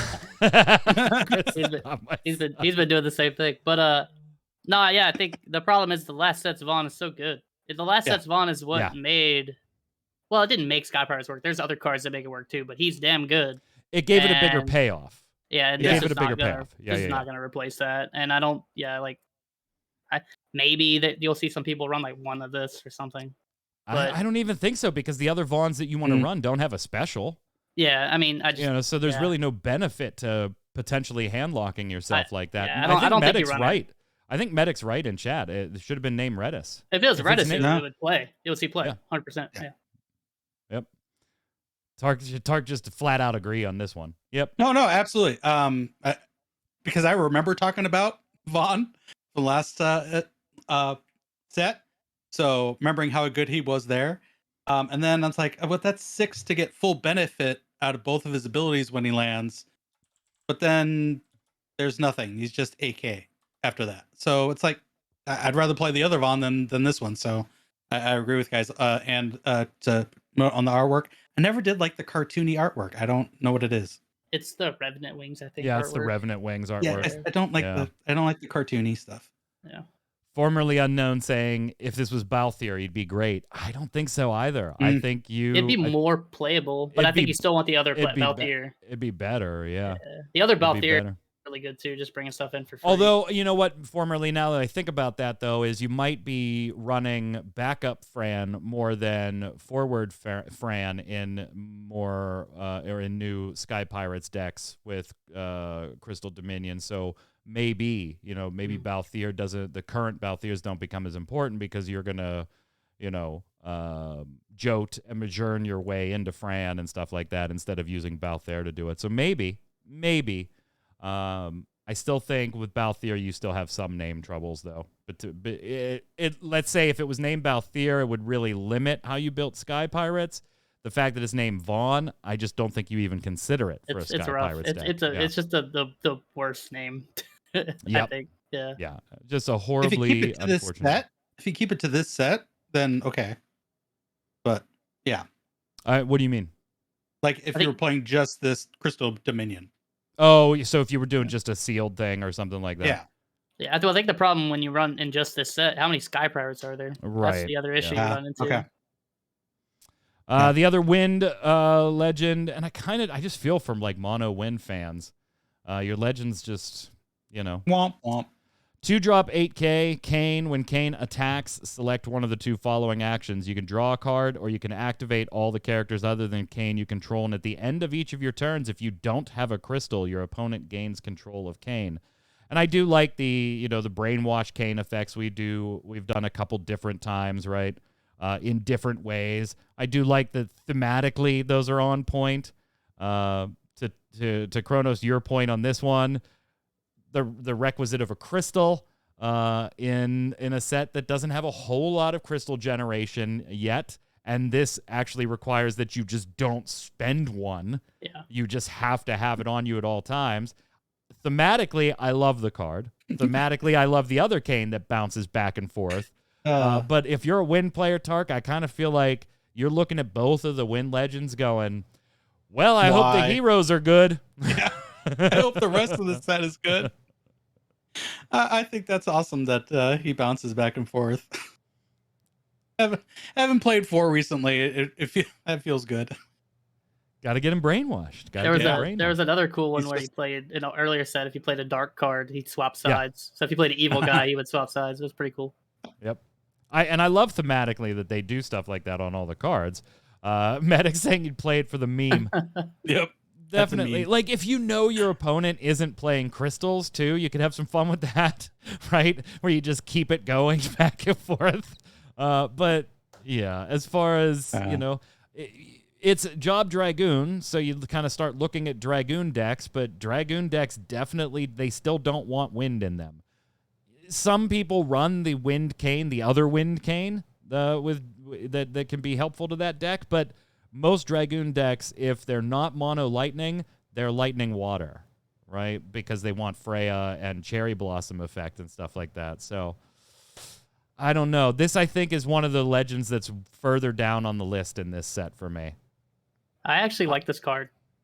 Funny enough. No. But do you like it because you like it, or you actually like it because you think it's going to play and do some things? I don't think it's very sexy, but I think because you don't have to spend the crystal and you just have to have it and you just keep it, which I think is a lot easier to do. And you're not going to play this guy ever without a crystal. I still think the issue from the Furion before kind of pops up, but I do think this guy has more upside than the Furion because you have to kill him. And he also cost 2 is a lot more cleaner than costing 3.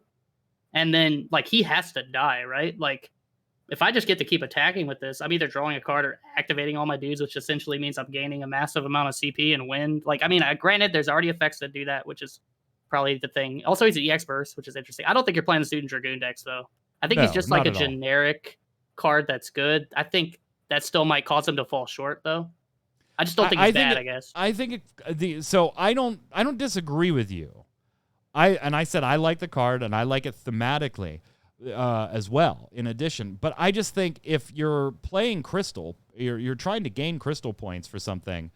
Yeah. I don't think you're doing it just because you want to be able to keep Kain on the board. I think there's other things you want to spend Crystal points on, or summons you want to make cheaper by using Crystal points or things like that, that Kain kind of finds a really weird spot where sometimes he's going to be fantastic for you and he's going to hit the board and he's going to get to attack 3 times and it's going to activate everything 3 different times. And oh my God, did I get Value Town out of Kain? And then there's other games where you're like, shit, I want to spend the crystal, but then I'm not going to be able to play this Kain. So I just think he's very weird as far as finding a home. It definitely isn't in Dragoons. It 100% isn't in Dragoons. I think that's just part of the reason why the crystal system to me right now is still kind of weird. But it's like you said, it's the first set, so it's like it's in infancy. It needs to grow. It needs time to build. Look at this nutty one though. 2-drop Rydia, and I know we're going long today, but I don't care. 2-drop 5K. We talked about this on a stream before. If Rydia is dealt damage by your opponent's summons or abilities, damage becomes 0. Cool. So she's got some built-in self-protection. When Rydia or a Category 4 character enters your field, give 2 growth counters to Rydia. And for 0 cost and action ability, cast 1 summon of cost equal to or less than the number of growth counters placed on Rydia from your hand without paying the cost. You can only use this ability once per turn. Notice again that is once per turn, not once per turn and only your turn. Yep. So there you can do it on your opponent's turn. And yeah, she is absolutely bonkers. She is absolutely, like, can you imagine just like, if she gets the damn things when she enters the field, right? So she's at 2 and she's in Earth. So, hey, free Ku Siths on demand until they get rid of Rydia right off the bat. And then if you're running 1 or 2 other Cat 4s, like, you don't even have to be in a Cat 4 deck to make this effect pay off because she doesn't spend the damn counters, Tark. They're just a limiting factor on the cost that you can put there. Yeah. And you don't need any more than, let's say, 2 to 4 to just make this absolutely bonkers. In Earth, all your Ku Siths are free at 2. If you get to 4, by playing 1 other Cat 4 character, now all your Ku Siths, all your Mist Dragons, if you're still running 2-drop Hecatons or 3-drop Hecatons for specific builds, like, they're just all free. You get 1 per turn on your turn and your opponent's turn. Absolutely goofy. She would have been absolutely broken if we didn't get some news that earlier today about some other cards, because it actually would have just been tremendously awful in a Doga deck. Oh my God. There's already like 25 to 30 summons in a Doga deck. So she's nutty. 100% a card I think you have to mess with, right, Tark? Yes, please. Where Kain was like, this one's like, yes, please, yes. Yeah. Put it all around her. Yeah, so good. Job Summoner, if you want to do goofy stuff, Chronos, with Yuna packages and discarding BFAs to get that effect for free without having to actually put the forward on the board. So I actually think she replaces the Rydia that you previously used in that deck, which was already a very, very good Rydia. Yeah, it's not color locked either, which is another thing just to think about. Like, if you want to start getting goofy. Yeah, if you can start doing like old Garnet shenanigans stuff where like you're playing like, oh, this is Earth deck. Okay, so I know what summons I'm playing. Okay, here's a Belias or something. Yeah, like it could catch you off guard. Yeah, but I think you just stick her in the decks that run Cryo and stuff now, right? That just seems good. So yeah, I think if Doga had been banned, today, she'd be even more nutty. Yeah, I think she's nuts. Yeah. Oh God, if the Doga banning didn't happen, ugh. I'll tell you what, this bad boy was 100% value town in pre-releases if you pulled this, and I have a friend that like literally pulled it at 3 different events. 4-drop 8K Roble Akbel from category 11. When it enters the field, you can pay a crystal. If you do so, choose a forward or monster, break it. Removal's always nice at a pre-release or a sealed event, and that's some removal for you. But also at the beginning of main phase 1, during each of your turns, choose a backup in your break zone, add it to your hand. So essentially, the card says, hey, as long as I'm alive, Kronos, you're going to draw 3. As long as I'm alive, you, my friend, get to draw 3 cards per turn. Just absolutely straight value. Straight value. Yeah, and I Sealed like is the nuts. Yeah, and Sealed, it's nuts. I like the card, and I do think there's a home for it in a particular deck that I play that Kronos, is very near and dear to my heart. I definitely think it's an interesting card to tinker with in a 5-drop Lulu deck. Something that you are running a ton of backups in, and you want to break them as many times as possible to get their effects when they enter the break zone and stuff like that, and to be able to just constantly be scooping one of those back.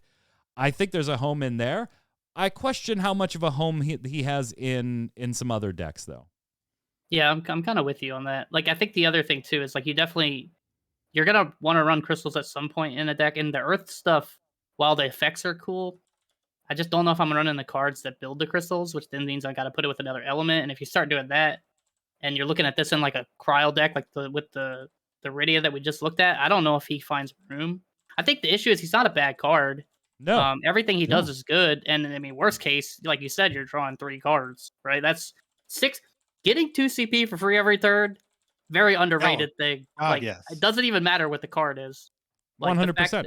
Yeah, just the fact that you have 2 extra CP in your hand is very important. It's just finding room for him, man. And I mean, that's gonna happen when you have 15 sets. I think and Earth is a very good element. So I think that's really just his only issue. I think he's good, and you should look at him. I wonder how many people find ways to get him into the deck and make him work. That's really all my only issue with him. Is it expecting too much to be able to spam Ovelia specials with him? Hey, go for it. I mean, you could do some interesting stuff with backup specials, right? I mean, that is true. Yeah. Yeah. We'll see. Formerly unknown saying this man makes new Cecil with Soul Eater a lot scarier. Yeah, definitely. Yeah. Tark, it's just one of those things. Like, I specifically have a deck that I think he has a home in. I don't think he's a 3 of, even in that deck, though. I think he's a 1, maybe a 2 of in that deck. But there isn't a single bad thing about him. No. His name is fine. His job is fine. His category is fucking searchable off of a Star Sybil, in-color searchable, right? I mean, there isn't a bad thing about him besides the fact that he's competing with very particular spots in very particular decks, and he might not make the cut. Earth is very crowded. Yeah, but you're right. There's nothing wrong. Manageable cost at 4, 8,000, so he's going to survive. And you're getting 2 to 6 CP every turn. So yeah, that's awesome. Super good. X-Death special black hole every turn. Yeah, I mean, snaking Edwards back to you cancel summons, like any of that stuff is gonna be good in Value Town when you have this guy on the board. He's definitely one that if you do play, though, your opponent has to kill. Like, he becomes a lightning rod. You can't afford. Has to die. Yeah, he's got to go right now. So, another one taking a look at a Kingsglaive, Cat 15, 3-drop 7K, Nyx. Remove 1 job's Kingsglaive in the break zone from the game, and you give Nyx 1,000 power, first strike, and can't be chosen by abilities until the end of the turn. Remove 5 job Kingsglaives from the break zone from the game. You search for 1 category, 15 forward of cost 5 or less, and play it onto the field. So basically that just says you search Regis and play Regis to the field. Like the rest of the text, forget the category. Just take all that off of there. It's just you go play Regis is what you're doing there. So when I did a little bit of a review on the cards of the week, when this one was spoiled on the FFTCG site, I said, He's interesting. I don't think he's better than the old Nyx yet, but I reserve the right to change my mind when we see the whole Crystal Dominion set to see how many other Kingsglaives were being added to the game, their usefulness, their name conflictions and conflicting stuff and all of that. Now that we have seen the whole set and I have seen the new Kingsglaives and what they can do and their names as far as any name conflicting would happen on, I think this Nyx is better than the old Nyx. Now, that doesn't mean that I think he totally bounces the old Nyx. I think if you are running a very different Lightning or Lightning X package, the other Nyx is probably going to be better. But if you want to try to make a Kingsglaive deck work, I think he's obviously the better Nyx to do this with. He just has his own built-in protection, his own buff. There are action abilities that can be popped at any time. You have a bunch of Kingsglaives now that break themselves to beneficial effects to go ahead and front load. We now have a Kingsglaive that front loads 3 cards directly into the break zone when it enters the field. So hopefully you ping a Kingsglaive or 2 off of that. That doesn't mean that I think the old Nyx never sees play, and we only see this one from now on Chronos.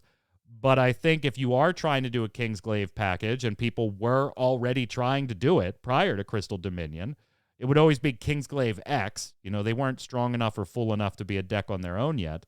But I think if you are running a Kingsglaive package, this is clearly the better Nyx to run, but there are still homes for the other Nyx, in my opinion. Yeah, see, I guess I'm a little bit the reverse. I still like the other Nyx more. I think I you just really? like how much cleaner he works with Regis, and I feel like Regis is like the card we're looking to play off this guy too. Yeah. And I just like the ability to I can break a forward or whatever, and I'm probably playing him with some other way to abuse Regis to know that, because a lot of times with Regis it's hard to force your opponent to break the stuff you want to break. You want to break your own stuff. I guess, does that make sense? Right, but that's why you run 5-drop Gilgamesh. Yeah. I mean, in totally. that type of deck, Totally, in that, which is also in that type really of good, yeah. Nyx Regis deck, yeah. But I guess it's for me, it's why not both? We could just get both back. You know, I could play Gilgamesh and Nyx and then get both back from Regis, and then I just killed your whole board, kind of thing. I do think this guy's good though, and like you said, when you're doing really more focused Kingsglaive stuff, the better this guy gets. If you're going all in on Kingsglaive, I think as it stands right now, and granted, this is gonna take testing. I don't think this guy's bad or anything. I like the smaller package. It takes up less room in my deck, and I can do Nyx Regis with maybe Libertas or something instead of committing my entire deck. So for you, size doesn't matter, is what you're saying. That's not what I said. A smaller package is just fine. Yeah, sometimes it's better. You know, like White Mage. It's okay. It'll all work. Tark, what do you think? Do you have because both this requires Nyxes a have more come meta- out. Both Nyxes have come out since you've been playing now. So you now this is one of the first legends that you can compare to the previous version of itself, where sometimes you're oh, that card's way before my time. Nope, you've been alive and a viable player since both Nyxes now. Let me search real quick, because this Nyx I feel requires a more meta understanding of Kingsglaive and its job. Gotcha. So the fact that I don't know that doesn't really help me. So do you like him or not? Then we'll leave it at that. I from my understanding of the game, he's kind of meh. But I don't know how Kingsglaive works as a whole in its meta. So the other Lightning legend we got was Lady Lilith, 2-drop 5K. This one was spoiled a while ago as a card of the week. Remove 1 forward other than Lady Lilith from the game. Gain a crystal. You can only do that once per turn. For 1 crystal, you could choose a Lightning forward and give it haste. You can only do that once per turn. For 2 crystals, you could choose a forward of cost 5 or less and break it. So this kind of the flip side of what you were talking about earlier, Chronos, where now this card definitely has some consistent crystal generation capabilities. Whether or not you use them is going to depend on the build of the deck. You probably want disposable forwards or things that you don't mind getting rid of, or things that have removed from field effects. Things like Viking obviously come to mind as you don't care whether they go to the break zone or they're removed from game. You're going to draw your card and get a crystal, and you got to block with them, whatever. to get the crystal. So a little more. I got to say, as a lightning guy, I'm very happy with both legends. They both give me stuff that I want to explore. They may not be the most meta things in the world, but they do want to. They do give me things to mess around with. Yeah, I actually like. I think this is my favorite card that has like the crystal mechanic in it because of what you just said. She has Yeah. like a way to like power herself up, and then it also enables the other crystal stuff that you want to run because you have a consistent way to gain multiple crystals, even though it's moving forwards from the game. I've already seen how Alex Hancock's actually do some interesting stuff with this card, which makes me like really happy. He's playing like the new monsters that break at the end of the turn, and he's playing them for the value because they have an entry ability, and he's activating them, making them a forward, swinging with them, potentially dealing damage, and then just killing them with her, getting crystals, and then playing other cards that get crystals. And it seems like the deck that you want to play, or like she seems like she's going to be in the decks you want to play, where you actually want to make the crystal stuff work. Yep. Because I think she's going to have a steady flow, and she can create that flow, and she can do some interesting things. So I like her a lot. She has been one, Tark, that over the course of streams, when I initially saw her revealed, I wasn't all that keen on her because I thought it kind of forced you into a little bit of maybe a lightning water where you kind of had disposable forwards and stuff like that. As we got more of the set revealed and we saw other ways to generate crystals and other ways to use those crystals, Lady Lilith started going up on my list as we saw more and more spoilers. And now, like Kronos, like you said, she is one I absolutely cannot wait to just build a deck around and see what I can come up with, rather than forcing her into a lightning, water, Thancred, Viking, party attacking shell, and let's see what we can get out of that. I feel like I want to take her, put 3 of her on the table, and just be like, okay, how are we building around you today? Yeah, I really like monster cards, and I like the implication she has with monster cards. So I'm hoping, fingers crossed, because I'll play the crap out of that deck if she brings a monster deck back. I think it'd be awesome. So 4-drop Medic saying 4-drop Caius feels great with this. RB Sire saying good with the new Lena. yeah, the new 3-drop the new water Lena is Lena. nuts. Her with the new Lena is crazy. I think. Yep. Yeah. Tark, what do you think? Definitely a nice way to get experience with the new crystal mechanic, if nothing else. If nothing else. And reading the text, it doesn't matter if it's your forward or your opponent's forward. It's just a forward, right? You have to pay with your stuff. So it has to be your forward. Yeah. Okay. It doesn't say that. It's so because I was on clarification. So it's just a ruling thing. So if you ever see the colon, that's a payment effect. And in order to pay with cards with a payment effect, it has to be your card. Gotcha. Okay. Now you can steal other people's forwards till the end of turn. It becomes yours, and then you can nuke them. That would be cool. So there are cards that let you do that. Cool. That is a common new player question, by the way. A very common new player question. Remove 1 backup from the game. Can I remove my opponents? No, you can't. Not as part of cost. Formerly unknown, I got blindsided by Lilith in an Odin and Spite Warden package that was generating crystals of my bodies rather than his. One of her Spite Wardens makes it so you generate crystals off enemy deaths. Yeah. She's pretty badass. And then, it does have the 2 Sprite Wardens on either side of her if you've seen the rest of the set. So it's definitely one I'll be messing with sooner rather than later. Might be building something for locals this Sunday to mess with, actually. So we'll see how that goes. Let's finish these up here. And again, I know we're running long. Hope you're enjoying it as we go. This one we can spend a pretty, just a moment on. We've already talked about Palamhere's Porum in water, gaining the XP counters for all the job apprentice mages. And then choose a forward of cost 5 or less, take away all of its abilities. If you have 3 or more experience counters, its power also becomes 1,000. You can only use this ability once per turn. So instead of dealing the damage, doing the old Cuculain effect and taking the abilities away, and also reducing your power if they have lived long enough. Again, I think you kind of see the benefit, Tark, of you really want to be in fire, water, and have both of these rather than try and force one of them into another deck, because I just don't think solo they live anywhere near long enough to be worth it. Yeah, these 2 are a pair. They feed off each other, and the sooner you can get their effects, otherwise, they're not going to really survive 3 full turns. Cuculane on a stick. Yeah, that's pretty much what it is. Yeah, pretty much what it is. Chronos, anything to add? I mean, I think I feel the same way as I did about the Palom, really. I think I'd rather yeah. play Cuckoo Lane is really where I'm at with this, which is sad, but I think it's cool. I think the design of the card is cool. That's pretty much it. It's one of those cool design spaces. Then we've got Category 6, Mog 6. When Mog 6 enters the field, you may pay a crystal. If you do so, draw 2 cards and then ditch one from your hand. At the end of each of your turns, choose up to 1 forward other than Mog 6 during this turn. If you've drawn 4 or more cards, return it to your owner's hand. If you've drawn 6 or more, put it in the break zone instead. And as a special to draw 2 cards, you can only use this once per turn. I drew this one in pre-release, and it was nutty playing it with, with like the rest of the 6 package that's in the set. So I was running this and Locke and Celis, and then I had 2-drop Noctis as well, which was getting party effects off of there, and then bouncing Cat 6s back to my hand to replay them the following turn and get their Cat 6 stackable benefits. Very, very nutty. Very nutty. And honestly, I think if you're running a Cat 6 deck, this is an excellent card.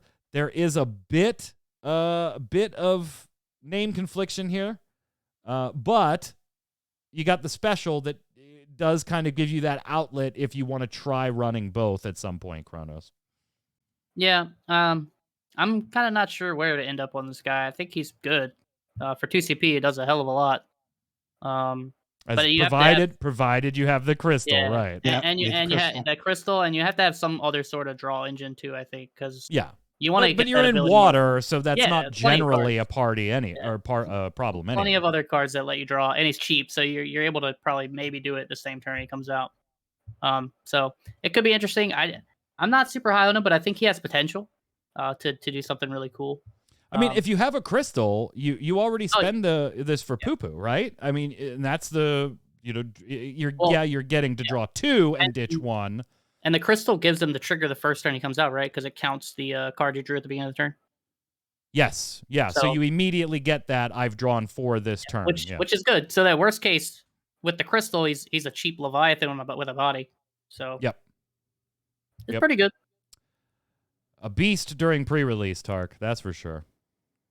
Looks pretty good, and like you said, cheap, and as long as you have the crystal.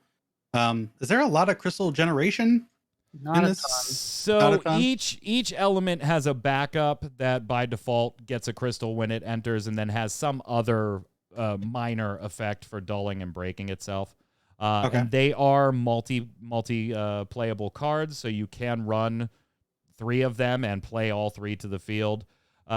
As far as seeing things like Lady Lilith, like we were talking about, where you have this option to do X and generate a crystal, there's not a whole lot of that. The rest of it is, Gal, get a crystal when you enter the field, or this forward, get a crystal when it leaves and goes to the break zone. It's kind of stuff like that, and there's not a whole lot of it. Gotcha. But you do have backups that are multi-playable in each element that when they enter the field, and they're 2-drop backups that gain you a crystal. So if you really are looking for crystals, you're just going to run 3 of those in the elements that you need, and you're going to guarantee that you're going to generate some crystals, but are you going to be caught with your pants down at some point? It depends. It depends on how you've used them and how you've drawn. Understood. So with that being said, looks pretty cool, and I'm sure as crystal generation goes up, this will become better and better. Then we've got our light and our darks, and then that's all the legends. Noctis, this was a beat stick for me in the pre-release that I drew it, an absolute beat stick, because I would flush removal out of my opponent's hand, know that the removal wasn't there, drop Noctis, pass, and go to work next turn out. Noctis 2-drop 6K, so above curve already there. Noctis can form a party with forwards of any element, and when a party you control attacks, select one of the following 5 actions. If 3 or more forwards form a party, select up to 2 of those actions. Jesus. Choose a forward, deal with 8k damage. Choose a monster, break it. No cost limitation or anything. Choose one character, dull and freeze it. Noctis gains haste until the end of the turn, or draw 1 card. An absolute beat stick, particularly if you could get Celis out and start party attacking with category 6 forwards in pre-release. It was just disgusting what he could do. He is absolutely, if you are still running like lightning, water, party attack decks, you know, the old Thancred, Yuna, Opus 13-ish, that type of deck, I mean, just find 3 slots right now. Okay, fine. You're a little risky, 3 slots on light. Okay, fine. I'm with you. Find yourself 2 slots then. Because it's just a no frickin' brainer. A no frickin' brainer. It just becomes disgusting. I actually really, really like this card. I do want to mess with this. It is terribly niche, but as I have talked about on streams before, Chronos, I like not only what this card does, but what multiple other cards in this set do, and what the starter decks do very well. And that is start to provide other reasons besides my opponent has a really, really big body on the field for you to want to party attack. That's always a mechanic that you've always just looked at and gone, well, they have a 9K and I have 2 6Ks. I'm going to party attack. Okay, they don't have a board. I have 2 forwards. Why would I party attack? I do like that we're starting to get reasons that you might want to party attack, even if you don't need to jump up over a big, powerful forward. Yeah, it's already been said in chat too. So I really like Avalanche a lot, actually. Yeah. That is so gross. And I definitely they should have banned that whole starter deck when they put that post up today. I'm definitely gonna play this, and especially now that like some cards are gone that I was worried about when it came to Avalanche. Yeah, like the chatter you said, like you're gonna start party attack an Avalanche, and you're gonna probably do it twice in one turn to get like 8 triggers every time. Yep. So I'm definitely gonna be playing this card. I like this card a lot, like a lot for sure. Everything it does is good. So Tark. Really, all you got to do is make sure you have a little protection for him. That's it, because he is terribly easy to remove against most decks. So you do have to either flush the removal out before you go ham, or you just got to provide a little protection. And depending on what element, maybe you're running a Lael in Earth, maybe you're running backup Edward in Ice and stuff like that. Anything to cancel summons or knock abilities down, and you could really have some fun with Noctis. Yeah, it looks pretty broken depending on the group, and you have 6 characters. You'd have 2 parties of 3. And you've wrecked them. They're absolutely wrecked. Pick 4 or 5. You should play Avalanche, because that's exactly what's going to happen in Avalanche every turn. Also, in Avalanche, if you kill this dude, then each of them get a trigger too. Yeah. Congrats if you kill this dude in Avalanche, because I would rather you kill my Noctis rather than break up Biggs and Jesse and all those. So if you want to kill this, go for it. It's funny that he's a lightning rod in anything else. In Avalanche, he's like, nah, you probably, what, I'm going to let you keep the Noctis. You probably feel bad, because I'm still going to draw a card, even if you let me live. So it's it's kind of nuts in that deck, I think. And then if you ever needed a browbeat card, this is it. 5-drop Arden, the Dark Legend, 9K. When Arden enters the field, you got to ditch your entire hand. When you do so, your opponent selects 1 more than the number of discarded cards from the 3 following actions, and they can select the same action more than once. Your opponent selects 1 character they control, puts it in the break zone. Your opponent puts the top 20 cards of their deck into the break zone, or Arden deals your opponent 1 point of damage. And I call it a browbeat card because it is definitely not one you're going to be playing early in any game. Since that first option is a select and not a choose, they can just sit there and pick that same ability with an empty board, over and over and over and over again. If it were a choose and they didn't have any valid targets, then they couldn't select that as their option. So unless you are in mid to late game, you're not going to be playing him. And you want to be in a situation yourself, Tark, where you want to discard the max possible. So you want to be in a situation where you are dulling 5 backups to play Arden and then ditching a full hand of 5 or 6 cards. And in a mid and late game where your opponent maybe doesn't have nice options, where milling 20 maybe isn't an option anymore, taking damage maybe isn't an option anymore, and therefore, they just kind of get their entire board, not just forwards, but backups cleared. This is exactly what I was talking to Chronos before you came in. I was saying this is not for early game. This is for mid, late game to really shut the door on something. And hopefully you do this, and when you put your opponent to a decision where he doesn't have, like, you remove an option, say he's got 5 damage, it's like, well, I can't, if you're discarding 5 cards, he's got to choose 6 options. Does he have a lot of characters? If he doesn't have a lot of characters, then he just have to take damage or maybe mill some cards. So it is kind of niche in that regard. But you're right, a browbeat game ender. I feel it's a really good card. I really like this. It's awesome. Kronos, let I me love tell you a Arden little too. something that happened at pre-release with this one. Mm-hmm. So there was one dude that did draw it, and we laughed because he won a game where he Ardened his opponent. Then I got him in the second round, and he Ardened me, and I won. I ended up still winning that game. That was all cool, right? So in his round 3, I had finished my round, was just sitting there watching him play, and his opponent had also drawn Arden in the kits and played it mid-game against him and started clearing things, and he had room to take some damage. Here was the unfortunate part. She kind of went all in. It was like, I need Arden to pay off or I'm going to lose this game, so let's pay it off. And Arden's the only forward on the board. Her opponent has like 3 or 4 forwards, whatever, a couple backups, 2 points of damage. Can't mill, but could do the other stuff. Takes 1 damage. It's frickin' 5-drop Titan. Takes another damage, and it's Hilda. And then removes some characters, just making sure, because the X-Bursts are still sitting there, right? Because you have to resolve Arden's effect in full before he gets the triggers those.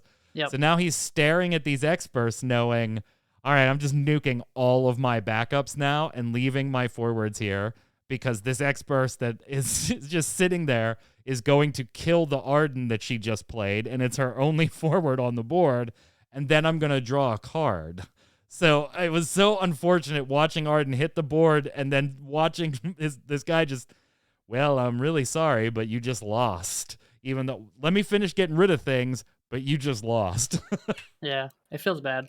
The more I read this guy, the worse opinion I had on him, to be honest. Because, like, I think if you ever force your opponent to mill 20 cards, you probably just win. Yeah. In standard play. So I don't think your opponent's probably ever going to pick that. And I think that is the strongest option. I think a lot of times you're just going to deal a couple points of damage, which is nice. But you're almost going all in every time, even if you have backups. Because like you said, like Tark said earlier, like if you're playing him, which makes sense, like it is to pitch 5 to 6 cards. That's like 17 CP. Yeah. Like you better win the game. Because if you don't, you probably just lost the game. So Formerly Unknown does point out that, hey, Kingsglaive's the Kingsglaive ironically does cheat this person into the field. Which is cool, but you still have to discard your hand. Kind of sucks. I personally don't like the idea of getting rid of all my options out of my hand to play a dude who might win me the game. That's kind of the issue I run into. He's a really cool card, though. I'll tell you what. I like the play space he opens up more than I like the card. I agree. I agree with that 100%. I like the mentality behind this type of play space rather than how much I like the card itself. Yeah. And he's way more fun than, say, like a Neo X Death card or something. Like, yes. Yeah. 100%. Yeah. You yeah-ing Tark. Well, because turn 1 Neo X Death against me, you little face. bitch. Little bitch. And I find this to be much more exciting to play with than Neo X Death. Oh, Neo it's X way Death more interesting. It's just a big freaking hammer. If y'all call me a terrible person, if you enjoy playing turn 1 Neo X Death, you are a terrible person. I think I'm pretty sure. That's just how that works. I enjoyed beating Mike. That's what it was. Pretty sure that's just how that Neo works. X Death was just a tool. This show has been almost 2 hours long. We got to finish this. The only reason we were able to do this because Faye won't be streaming today, by the way. She had some family stuff to finish off for the holidays. She'll be back next week. Last bit of news from the TCG world. We did get bans and a new our first ever, in fact, restricted card in Final Fantasy TCG. So from Opus 5, Mion, 2-drop win backup that bounces a character you control to your hand and draws a card. Doga from Opus 13, and Stern Leonis didn't even make it to a full set. Well, I guess technically he did by a couple of days. Those are now banned from the standard and L6 or limited 6 formats. Sophie from Opus 13, restricted, our first ever restricted card, only one copy in any deck. So yeah. And by the way, Hobby Japan and Square Enix, they got their eyes on you, Fat Chocobo, Sildra, and Mashari. So straighten up and fly right, or you're going to be banned too. So watching them. What do you guys think of these bans? I know, Tark, this is kind of like an unfair question for you as a newer player, not really experienced with tournament metas or anything. But I think when I saw Mion there, and I was a little surprised at first. Like, she obviously opens up the infinite draw and stuff like that, so I get it. But I actually feel like there's probably an effect or two in the next set or two that when they saw what Mion was doing to the Chocobo deck, that they were like kind of like, oh shit, yeah, we got to get this out of here before this set comes out. Stern Leonis people have been calling for a ban for a long time. Him and Mashari. I think it was the right call not to ban Mashari yet on this one, simply because by banning Doga and limiting Sophie, the only real deck you saw Mashari actually being abused in was that Doga deck. She does have benefits to other decks, but she's not as overpowered as she was in that Doga Sophie deck. I thought the limitation on Sophie was weird. Like, ban it or not. I feel like it's just because they didn't want to ban a legend.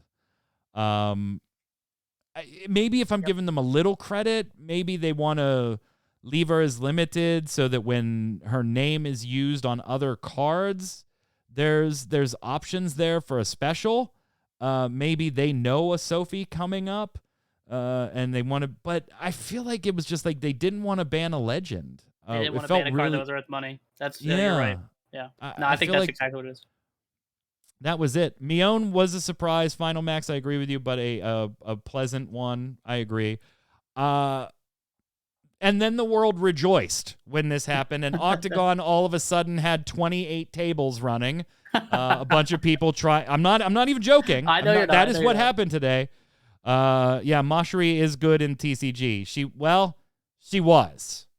She still is decent, but she's not as broken anymore, Ferris. Because Doga was the big ban. Doga was the big ban here. Yeah. And Stern Leonis, but Doga and Stern Leonis in particular.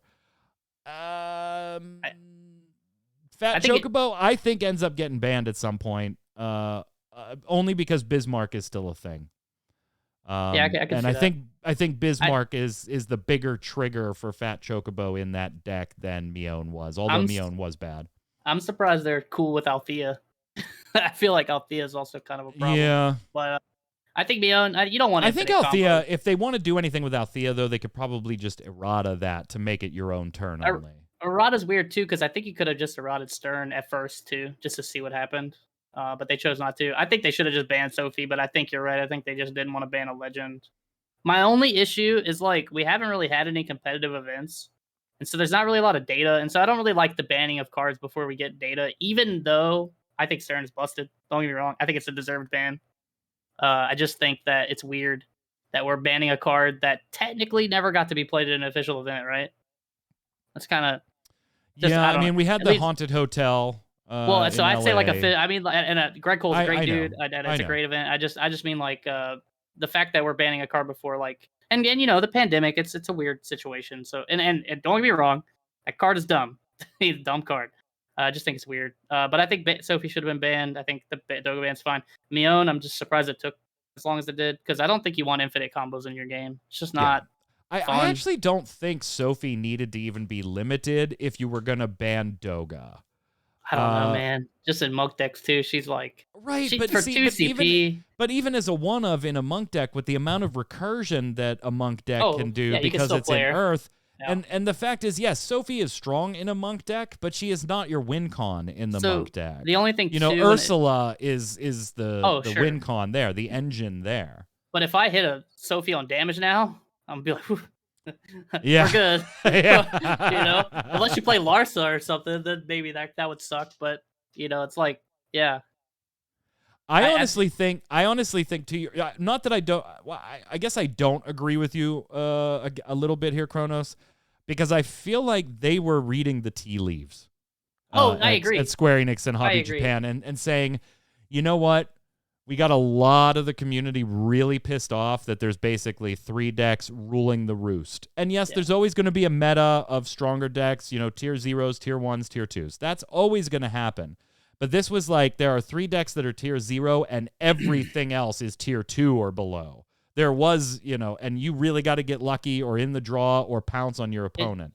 It's the only thing that's weird to me is like if you just look at the data side of it, Sophie was way more played than Stern. Now Stern was in more decks because Stern is dark and you could put him wherever the hell you want. But Sophie had more copies across like more tournaments than any other card, and she just got limited, which is weird. I honestly think they just thought, hey, this stuff's hurting the game, and we're about to bring competitive play back. And we're not going to have competitive players if we don't take care of this. And now. If that's the mindset, I 100% agree. I just think from me as like a person who like really is in the data part of stuff, like I love to look at numbers and that kind of stuff. It just kind of leaves a bad taste in my mouth when you don't have data to support what you're doing. That's all. But I think it's a deserved ban because the card's dumb. I guess that's all I'm saying. It's weird because I do think they're like I agree with the ban, but not that you actually did it right now. Yeah, it's is that kind of what you're saying? Yeah, kind of. It's because like I just think you always want to have data to support, especially in a card game where like literally everything is just numbers, right? Like you're looking at like results, and we technically haven't seen a lot of results, at least stateside too. I mean, I know there's Japanese events for me to warrant a ban, but at the same time, if they really feel like he's gonna ruin the fucking game, and he's terrible, he's a dumb card. He should have been once per turn from the get go, but that's another thing. So I think he deserved the ban. I just wish they were more consistent about how they banned cards. Is all, because I don't think there's any consistency to how they're banning cards right now. They're just kind of doing it when they feel like it is what it feels like. That's my only issue. I just want more consistency, and I want to have like actual data to back up the decisions they make, if that makes sense. Definitely a topic that I would like to revisit when we haven't done a 2-hour show as just a general topic rather than the bans were definitely warranted, though. I would think so. Let's slide over and finish off today's show with Love It or Leave It.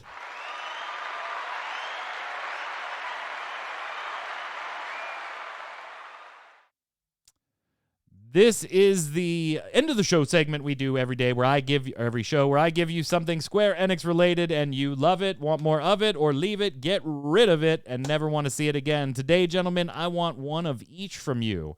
Which Final Fantasy TCG legend from Crystal Dominion do you love, and which one do you want to leave? Targoth, we're going to start with you.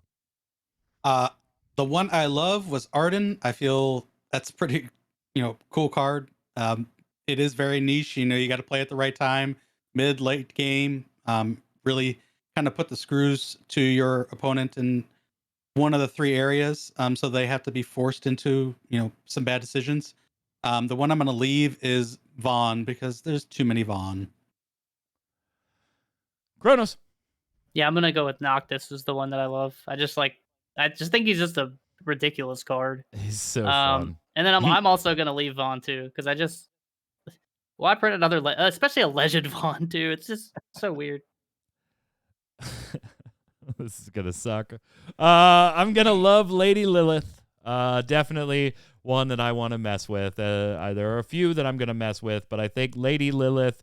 Not only do I want to mess with her by herself, but I think she actually works very well could work well in a Lulu deck as well. So very interested to mess around with that. And I'm going to give it a 3-4. The one I want to leave is Vaughn. There's just no reason that should have been a legend. Let us know what you think in the comments below. We'll be back next Thursday with another episode of the Relic Grind, giving you our initial impressions of Endwalker. We are just hours away. We hope you enjoy it. Thank you for spending some time with us today. Make sure you tell all your friends about the channel, and we'll see you Saturday for some gaming gumbo. And, of course, don't forget tomorrow, twitch.tv/MMOBomb, 1 p.m. Eastern, the always online multiplayer podcast. Until next week, Kronos, where can everybody find you? Same as always, Twitter. I don't know how active I'm going to be for the next 3 days, though. But I might stream on Sunday, depending on if we do, when we do X Primals and if I feel like it. So, Tark. Twitch, Twitter, YouTube, all at Tarkoth Gaming. I'll be streaming all of it. So if you want to come by, the heavy spoiler warning here and on the channel. I'll be doing the MSQ and I'll be watching all the stuff. But come on by if you want. I'm Mike Byrne. You can follow me personally there, Magic Man 1, but more importantly, follow at RC Radio, and we'll give you a tweet every time we go live with a podcast, any one of our shows, any streams, or if we're just hanging out. Until next time, gang, it's been a long one. Enjoy Endwalker. Stay safe. We'll see you on the servers. Later.